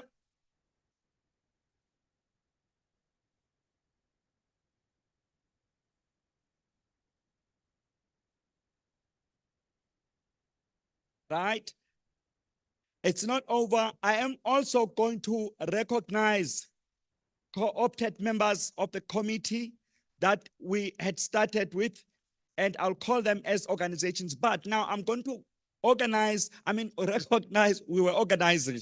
So we're organizing. I'm going to call the chairperson of Sci-Bono, our capacitation partner that made the country, the program to work. I'm tired. Okay. May I call, say, and I'm sorry, followed by our university vice chancellor. If you may stand aside, Baba. Sorry, I didn't organize chairs. I'm sorry for that. We recognize our elders. We should have organized chairs. Can I get Professor Kaile? But we've got to recognize our Professor Kaile. Our university that we work with, it's South Valley University in Zambia. I'm going to also recognize our chairperson of our advisory council, Professor Libisi. You follow Professor Kaile this side. Somebody, some young people, help me with chairs if you can, because I cannot have them keep standing. Help me with chairs, young people. MP chairs this side. These are our elders. You know what? You're hiding chair here. And cameras, take good pictures as you can. Take good pictures as you can. As we in the same order that I gave. I am now going to also recognize partners. And I don't know, again, if there's a representative from our platinum sponsor in the very same order I gave. Yes, platinum sponsor, Matthew Boniwe. Can they come to the front? Matthew Boniwe, representative, our platinum sponsor. Right. While they are not there, is there any representative from Gauteng government? They are a supporter, a great supporter of note. May we see any representative from our government? Okay, I'm not seeing them, but may I then continue with the partners? And then I'm calling them in that order, right? And then may I call now Professors Mufulo Sefako Makhato University, Professor Mufulo, take your seat, being followed by Professor Singh from Da Vinci as well. You join the part. These are our partners. Give them a hand clap. They made sure that this happens. No, yes, let them sit there. That's fine. We will stand at a particular time for a photo shoot. And then I am now going to call the Sci-Bono team that worked day in and out for many, many months, even for the pre-conference and up to this conference. Can you come in, team, and you wearing your blue shirts, and then I'm gonna call as well the GCAR team, follow them, and you take, this room is going to have people standing up there. We are acknowledging all your hard work. Can you just come now? Come this side. Come with your blue shirts and pink shirts. No, you're LOC.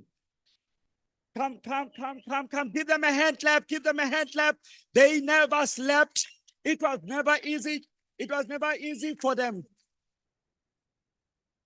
Okay, but let them stand here. Those that, yeah, you can sit if you want, but I would like you to stand. Let me see how many people got involved. GCAR team, come in as well, and you join as they come. Come, stand. Don't stand behind each other. Come closer. You can sit if you got to sit. You can come close. Okay, right? Come. Yes, Prof. Nisi, Dr. Tebucho, please help me. You are working, Dr. Chris. But this line is not nice. It's for a video. So stand, make it nice line. You did nice things. Nice. Not behind. No, not behind. You must be seen. Continue. It will go right up to the end if it has to. Please. Somebody help me organize them. It was short because we want everybody to be seen. They'll make a circle like this. Okay, there's a good suggestion. Ausi, come here, come closer. Quickly, follow someone, come. Someone follow, yeah, come, follow, yes. These are the people who make this. Dr. Harry Kwako, where are you? Please, you made it work. Come here. Tato, they're here. Dr. Harry, Tato. Dr. Chris, Akash, why are you there? Team Sci-Bono, all of you Team Sci-Bono, you are not sleeping. Don't sit down there. All of you Team Sci-Bono. None of you were sitting. Some of you were working behind the scenes. I can't call the cameraman because they can't, but keep the line going. Colleagues, these are the people who made this conference work. Keep standing, don't go behind. Make a nice line, keep going on, let it go.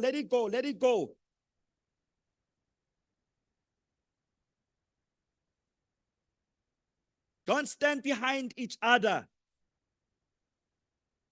Right, make a nice line, we want to see all of you. The world is seeing you. The World Conference commissioned us, and you heard the call, you all came in. Just before I called the deputy chair of the LOC, I want to make sure that everybody that needs to be acknowledged is here. Are they acknowledged, all of them? Well, yes, Kumisani is not here. I need my things. Yes, now I am going to recognize our keynote speakers, and I'll start with our mother. We call mother because we worked with her for a very long time. Professor Aseli, please get a chair for her as well. This side, Professor Aseli, I start with you. Come. Where's, what was the other? Dr. Mlambo is not here, but Professor Aseli, come in here.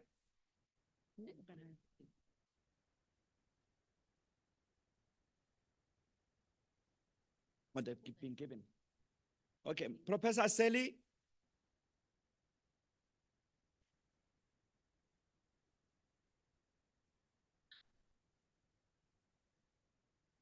This side, Mama. Here's your seat.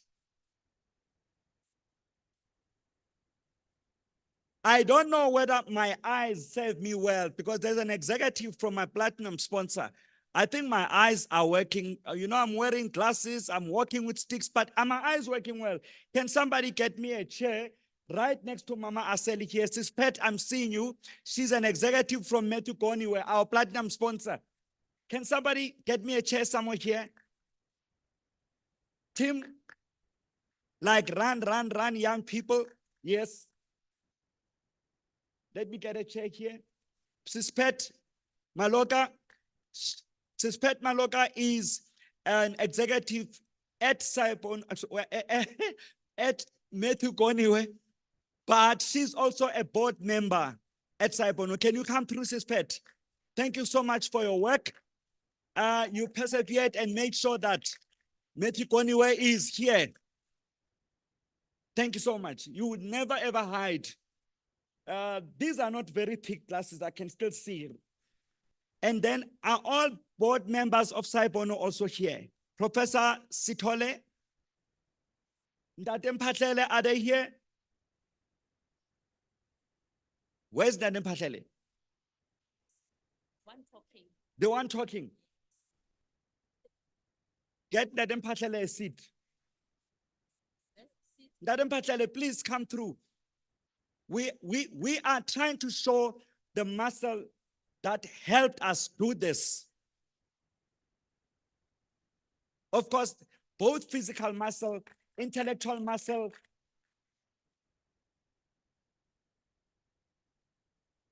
Okay, are all the board members there?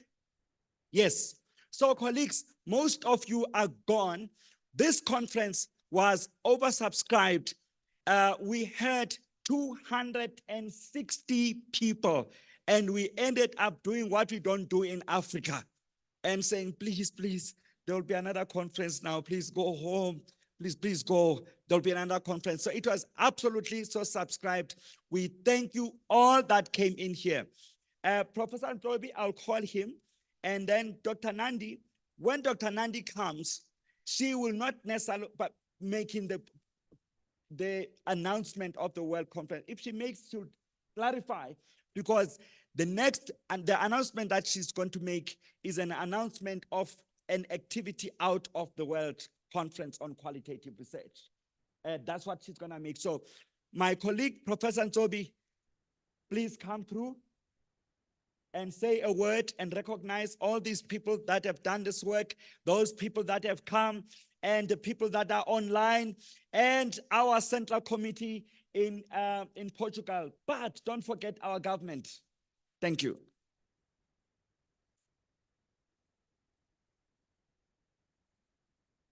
Thank you so much, Chairperson.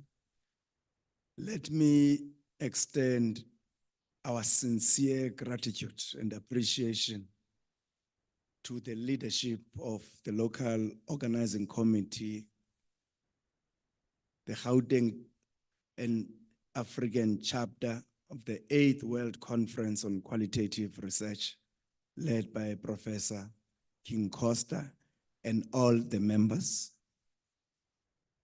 We appreciate the hard work, sacrifice, coordination, and humility. This was a daunting task, I must say. At some point, I thought we will not make the time because we had limited time to organize. And as I always phrase it, I say the World Conference on Qualitative Research is the equivalent of any conference or world conference in sports. And it takes years to prepare for that, I must say. But through the intervention of God and your hard work, we were able to pull it. Thanks for the leadership. Secondly, I want to also appreciate the grace and the support, as well as understanding of the keynote speakers, particularly those who were part of the conference here in South Africa, Dr. Aseli, as well as Dr. Phumzile Mlambo-Ngcuka. We learned so much from your inputs. Dr. Aseli, you have become the most popular person at this conference to date. But we also want to thank all our colleagues, especially those who facilitated parallel sessions coming from various countries, from India, AJ was there, Dr. Verma was there, from Poland, we had Prof. Pradel, we also had Dr. I think Prof. Pavel was also there, and all other colleagues that I would not have mentioned. I'm unable to mention all of you because I'm unscripted, but we want to appreciate your contribution and participation. Is truly appreciated. I want to thank the leadership from all the institutions that partnered with us. Sadly, we did not have the Department of Higher Education. These are things that we will manage post-conference, but we had the support of our democratic government. The leadership of Gauteng showed us that indeed research counts in the list of their priorities. And they've also committed to post-conference collaborations. They made it possible. They enabled this conference in many ways, including government communication, under the leadership of Premier Panya Lesufi. Notably, there's another department, including Gauteng Department of Education and Youth Development, as well as this department that I wanted to mention, the institution, Gauteng Tourism Authority. For the tours, all these tours, they were facilitated by Gauteng Tourism Authority. Colleagues, I want to thank scholars, all policymakers, all practitioners who were part of the conference, those who presented. You'll be rewarded accordingly with your certificates. But this contribution, your contribution to the conference, is immense.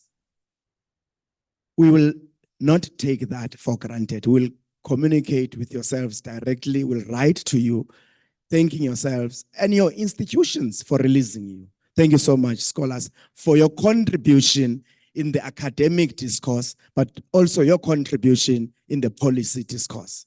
Those papers are going to be published. The abstracts, we'll have an abstract book, but some of you are going to be called to submit full papers. Ntate Lassie, I will never forget your contribution. You know, when I speak about Lassie fondly, because many people don't know him. At times he is misunderstood. This is an organic intellectual, but he has read a lot as well. You know, and you'll pardon me, I did not seek your permission. This man has been an inspiration to us as a political. At 14 years, Lassie was in Robben Island. 14 years.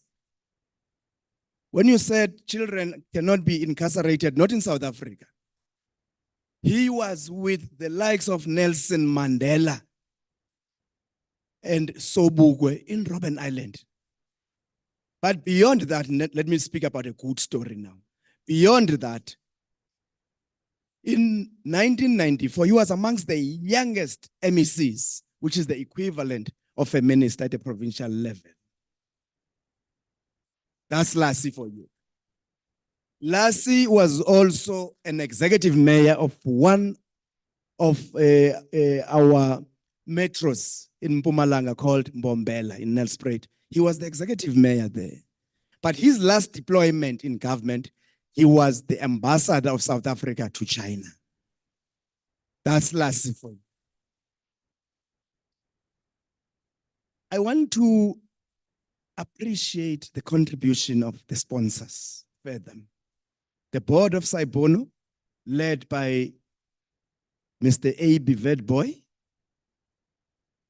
our platinum partner, Matthew Goniwe. I want to thank the JICA leadership, led by Professor Libisi, Sefako Makhato University, led by Professor Mufulo, our father from South Valley University, Professor Kaile. I want to thank the leadership from Da Vinci, led today by Prof. Singh. I know HB was here, Professor Klopper and Raymond. And I want to go to this team now. Colleagues, you have made what was impossible possible. You are the glue that held us together. You are the glue that held us together. We're managing contradictions. It was not easy. And it's understandable. It's a world event. There are times where we went to bed and we were no longer speaking. I know some of you were angry at me at some point, but I think it was worth it after all. You have put your institutions on a global map. Dr. Harry, with your interventions at international relations, at some point, Professor Seli may not have made it. She was struggling with a visa. She's here. Professor Gupta is here, and other international guests. We want to thank you all, colleagues, for your contribution, for your support and sacrifice. We want to thank our team in Europe. I know as well, at some point, we did not see things the same way because some of issues were lost in the translation. In Portugal, it was difficult to communicate with our colleagues in Portugal. But they must also forgive us. We have a bad experience with Portuguese. They were our first colonizers. So every time we interact with them with some suspicion. At least that suspicion is gone now. You have made this a success. And we want to thank you for your leadership. Thank you so much, everybody online, those who are listening, those who supported us online, who participated. We want to thank you. South Africa is a beautiful country. Parachute Hotel for hosting us. I want to challenge anybody who has been to the World Conference on Qualitative Research or previous conferences. If this was not the best conference ever, we are blowing our own horn. But I doubt if there's any other that has been best to this. With those few words, Professor Costa and Dr. Nandi Sewatla Madiba, the convener, I want to thank you. Thanks.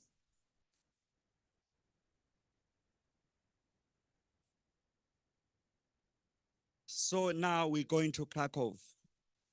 Thank you once more. And Mama Aseli, you have brought us up. In governance structures, we know it starts the board, Babu, bad boy. It starts the board and it goes down. But, okay, all right. In research, it goes and it starts with, well, not really tiny, but no, not tiny at all, but with somebody who's got a heart of the world. I guess interacting with her since the first time we met in Europe, encouraged when I was so much of a novice, encouraged to publish a model that was called Costa, and very scary because I'm Costa too. And taking it further, she also was one of the editors of my groundbreaking model as a book chapter. A team that's encouraging. We all as scholars learned from her that research, even mock defenses and all that, are not there to break you, are not there to teach you. Are not there to break you, but to teach you. And we had, as we have planned right now, we've got 52 weeks packed with research. We learned it to her. One word, and then I'll use that popular word that says, just come through, Mama, just one word of your experience, and then I'll use that word that says, by the powers vested in me as a chair. So I'm just about to use it. But one word from you, Mama, about your experience when you were here and our journey, and we close. But remember, this research platform might be on its 8th edition. It's the first. And to crown it all, the test and capability that we can do it. We are confident now that we are able to do it, but it was through your teachings. Just one word, Ma'am.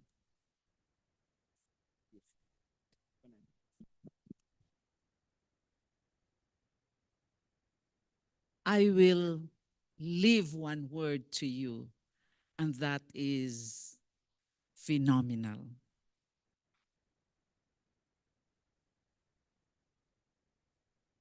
Unforgettable.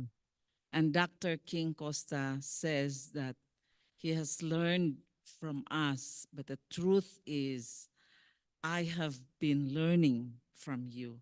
And the biggest and most impactful learning that I have had is being here today.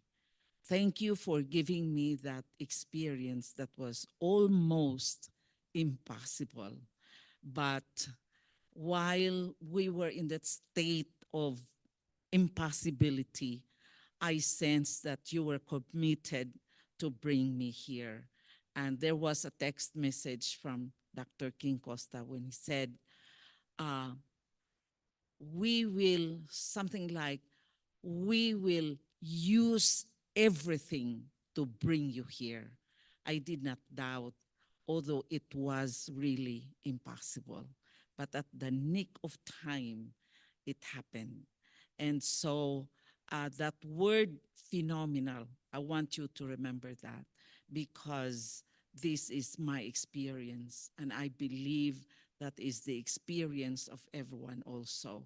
At the Asian Qualitative Research Association, we treat research as a way of living, and that is making a positive difference in the lives of people. We are creating a family. We are together in everything that we do to build each other up. And that spirit I have seen the whole time I have been here. I have not seen arrogance. And that is something that we do not and cannot tolerate. I have seen faith in one another. I have seen encouragement. And as I told you, somebody asked me, what is unique about the Philippines? And I said, smile. Let us do research with a smile. That it is a joyful experience, that it is an advocacy, and more so, let us continue what you have been doing here. Let's make research easy so that people who listen to us, they will say, I can do that too. Easy, yet excellent. I think that summarizes the word phenomenal. Thank you. Thank you, Mama Aseli. So an invitation is extended by the Asian Qualitative Research, Accra, and the Philippines in April. So you'll see the poster, and we'll hear how we get, but you'll see the poster very soon. I do believe our partners, all of our partners will be flighting that, because we're making research phenomenal. At one time, we were surprised that our academy, which is made up of people from different organizations, we won a certificate for one academy that brought so many people. I don't know that you remember that from Accra. And we still keep it as a memento. So I'm asking, let's organize, let's do whatever we do. All this team, let us go to Accra in April. And also next year in February, let us go to Krakow. I want to also express my heartfelt greetings on, I say I'm greeting. Heartfelt, it's something, is it greetings? Joy on behalf of the local organizing committee to our member countries within SADC that showed us that indeed this was an African conference.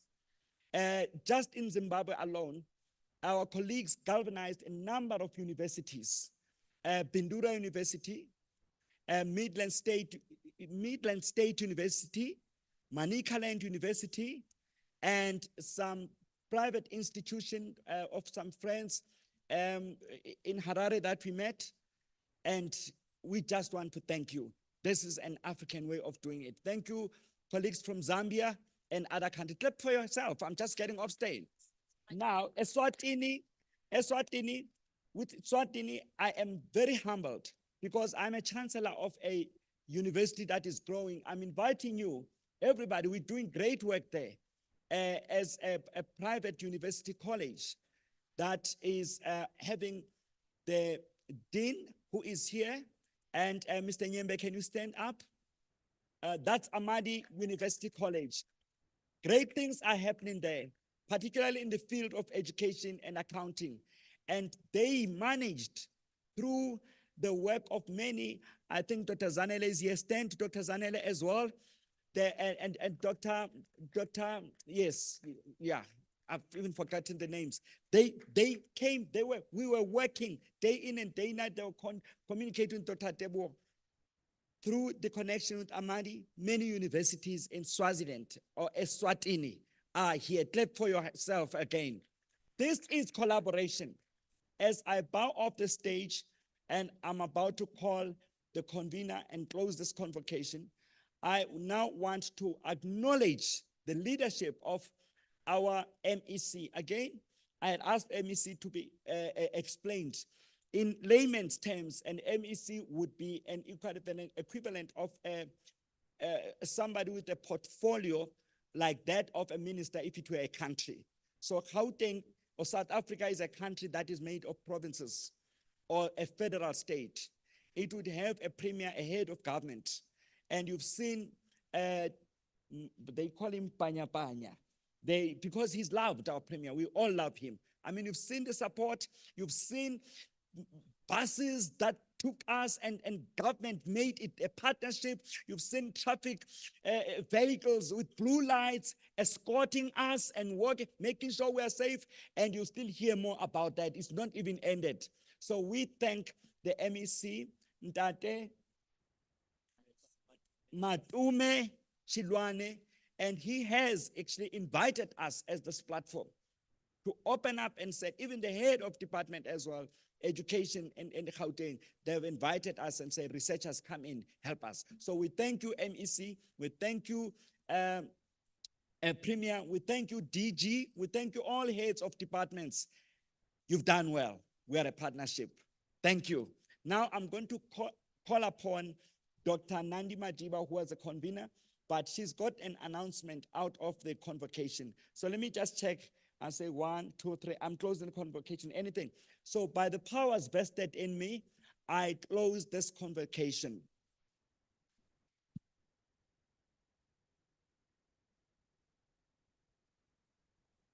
Now an announcement about how as Ubuntu we welcome people. Dr. Nandi. Colleagues, I did indicate that I use this term because it is such a diverse community. I would like to express a further confirmation of the invitation outside the conference that we were having, which has just been closed, which is more an offering in terms of demonstrating Ubuntu. You know, that is culture, not just in South Africa, but in Africa, that all the delegates that have expressed interest to be part of a social program taking place tomorrow, Friday, the 26th, that we have to confirm the logistics. We had invited expressions of interest yesterday in terms of those that would like to go so that we could confirm the numbers for purposes of knowing the number of buses that we needed to confirm and also to arrange meals, breakfast, as well as the lunch during the day, wherever we will be at the time we are due to have lunch. The details regarding lunch will be shared as we are in transit. However, regarding breakfast, we are not discriminating those that are part of us but not staying here at Birchwood. So breakfast packs are being arranged by the hotel for everybody, even those delegates that don't reside here at Birchwood. We will have breakfast packs that will be our breakfast on the go. It's not heavy breakfast, it's something very light that will be arranged. The request is to ensure that we assemble where we assembled when we went to Soweto. That is just across a reception where the buses were. We assembled there at 6:45 for the buses to depart at exactly 7 o'clock. The departure is actually leading us to Sci-Bono Discovery Center, as has been announced earlier on. And from Sci-Bono Discovery Center, we then go to Cradle of Humankind. And from there, we go to Lion Park. What is important is that we will be escorted. And in terms of security, they've got strict rules. And I know them so because I once worked with them as a CFO at City Power Johannesburg. You know, the traffic officers do not want to be interrupted when they are escorting you. So colleagues, if you have been left behind, rest assured that you won't be able to catch us because they don't allow vehicles to be part of that convoy.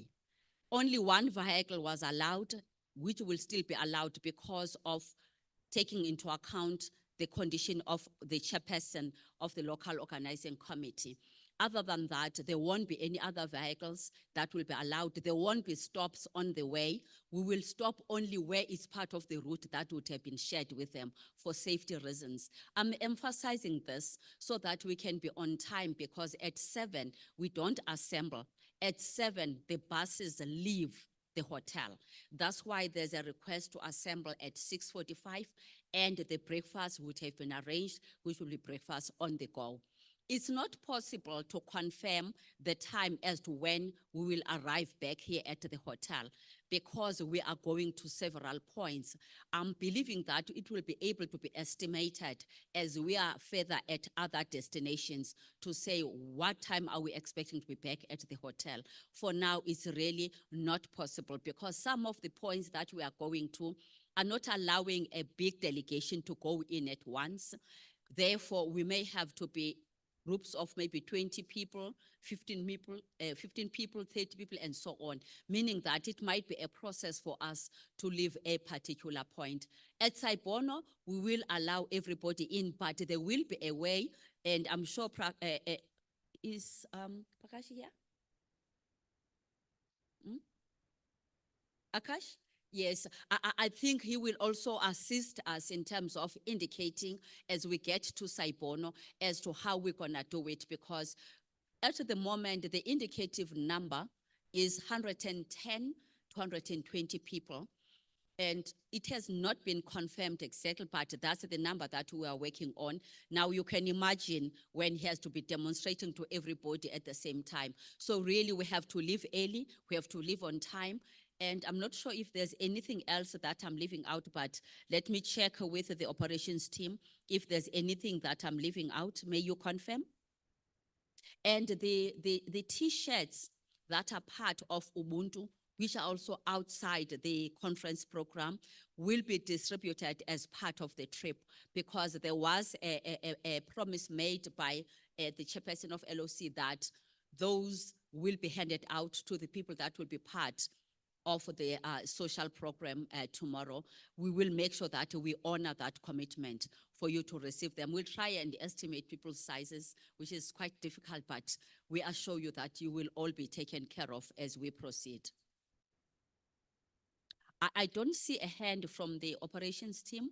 I will therefore assume that I have covered everything, and therefore for safety, let's all be there at the same time so that we can all come together, still be on time before it is dark.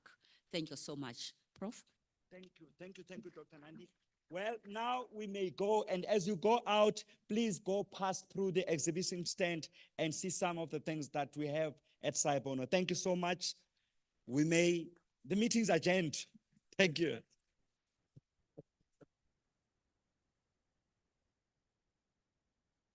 You've already closed. We can't close.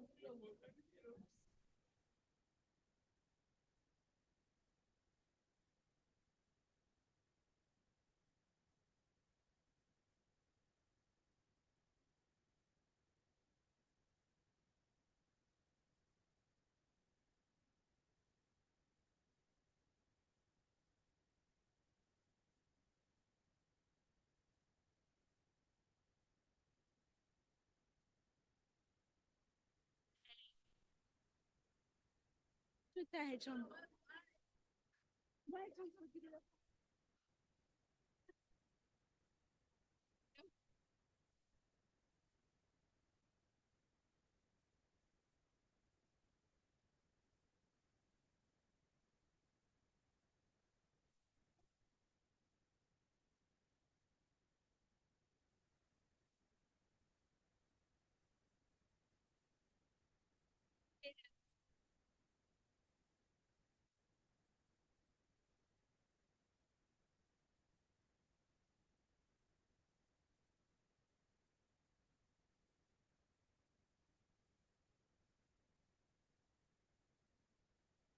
One fell. Just one.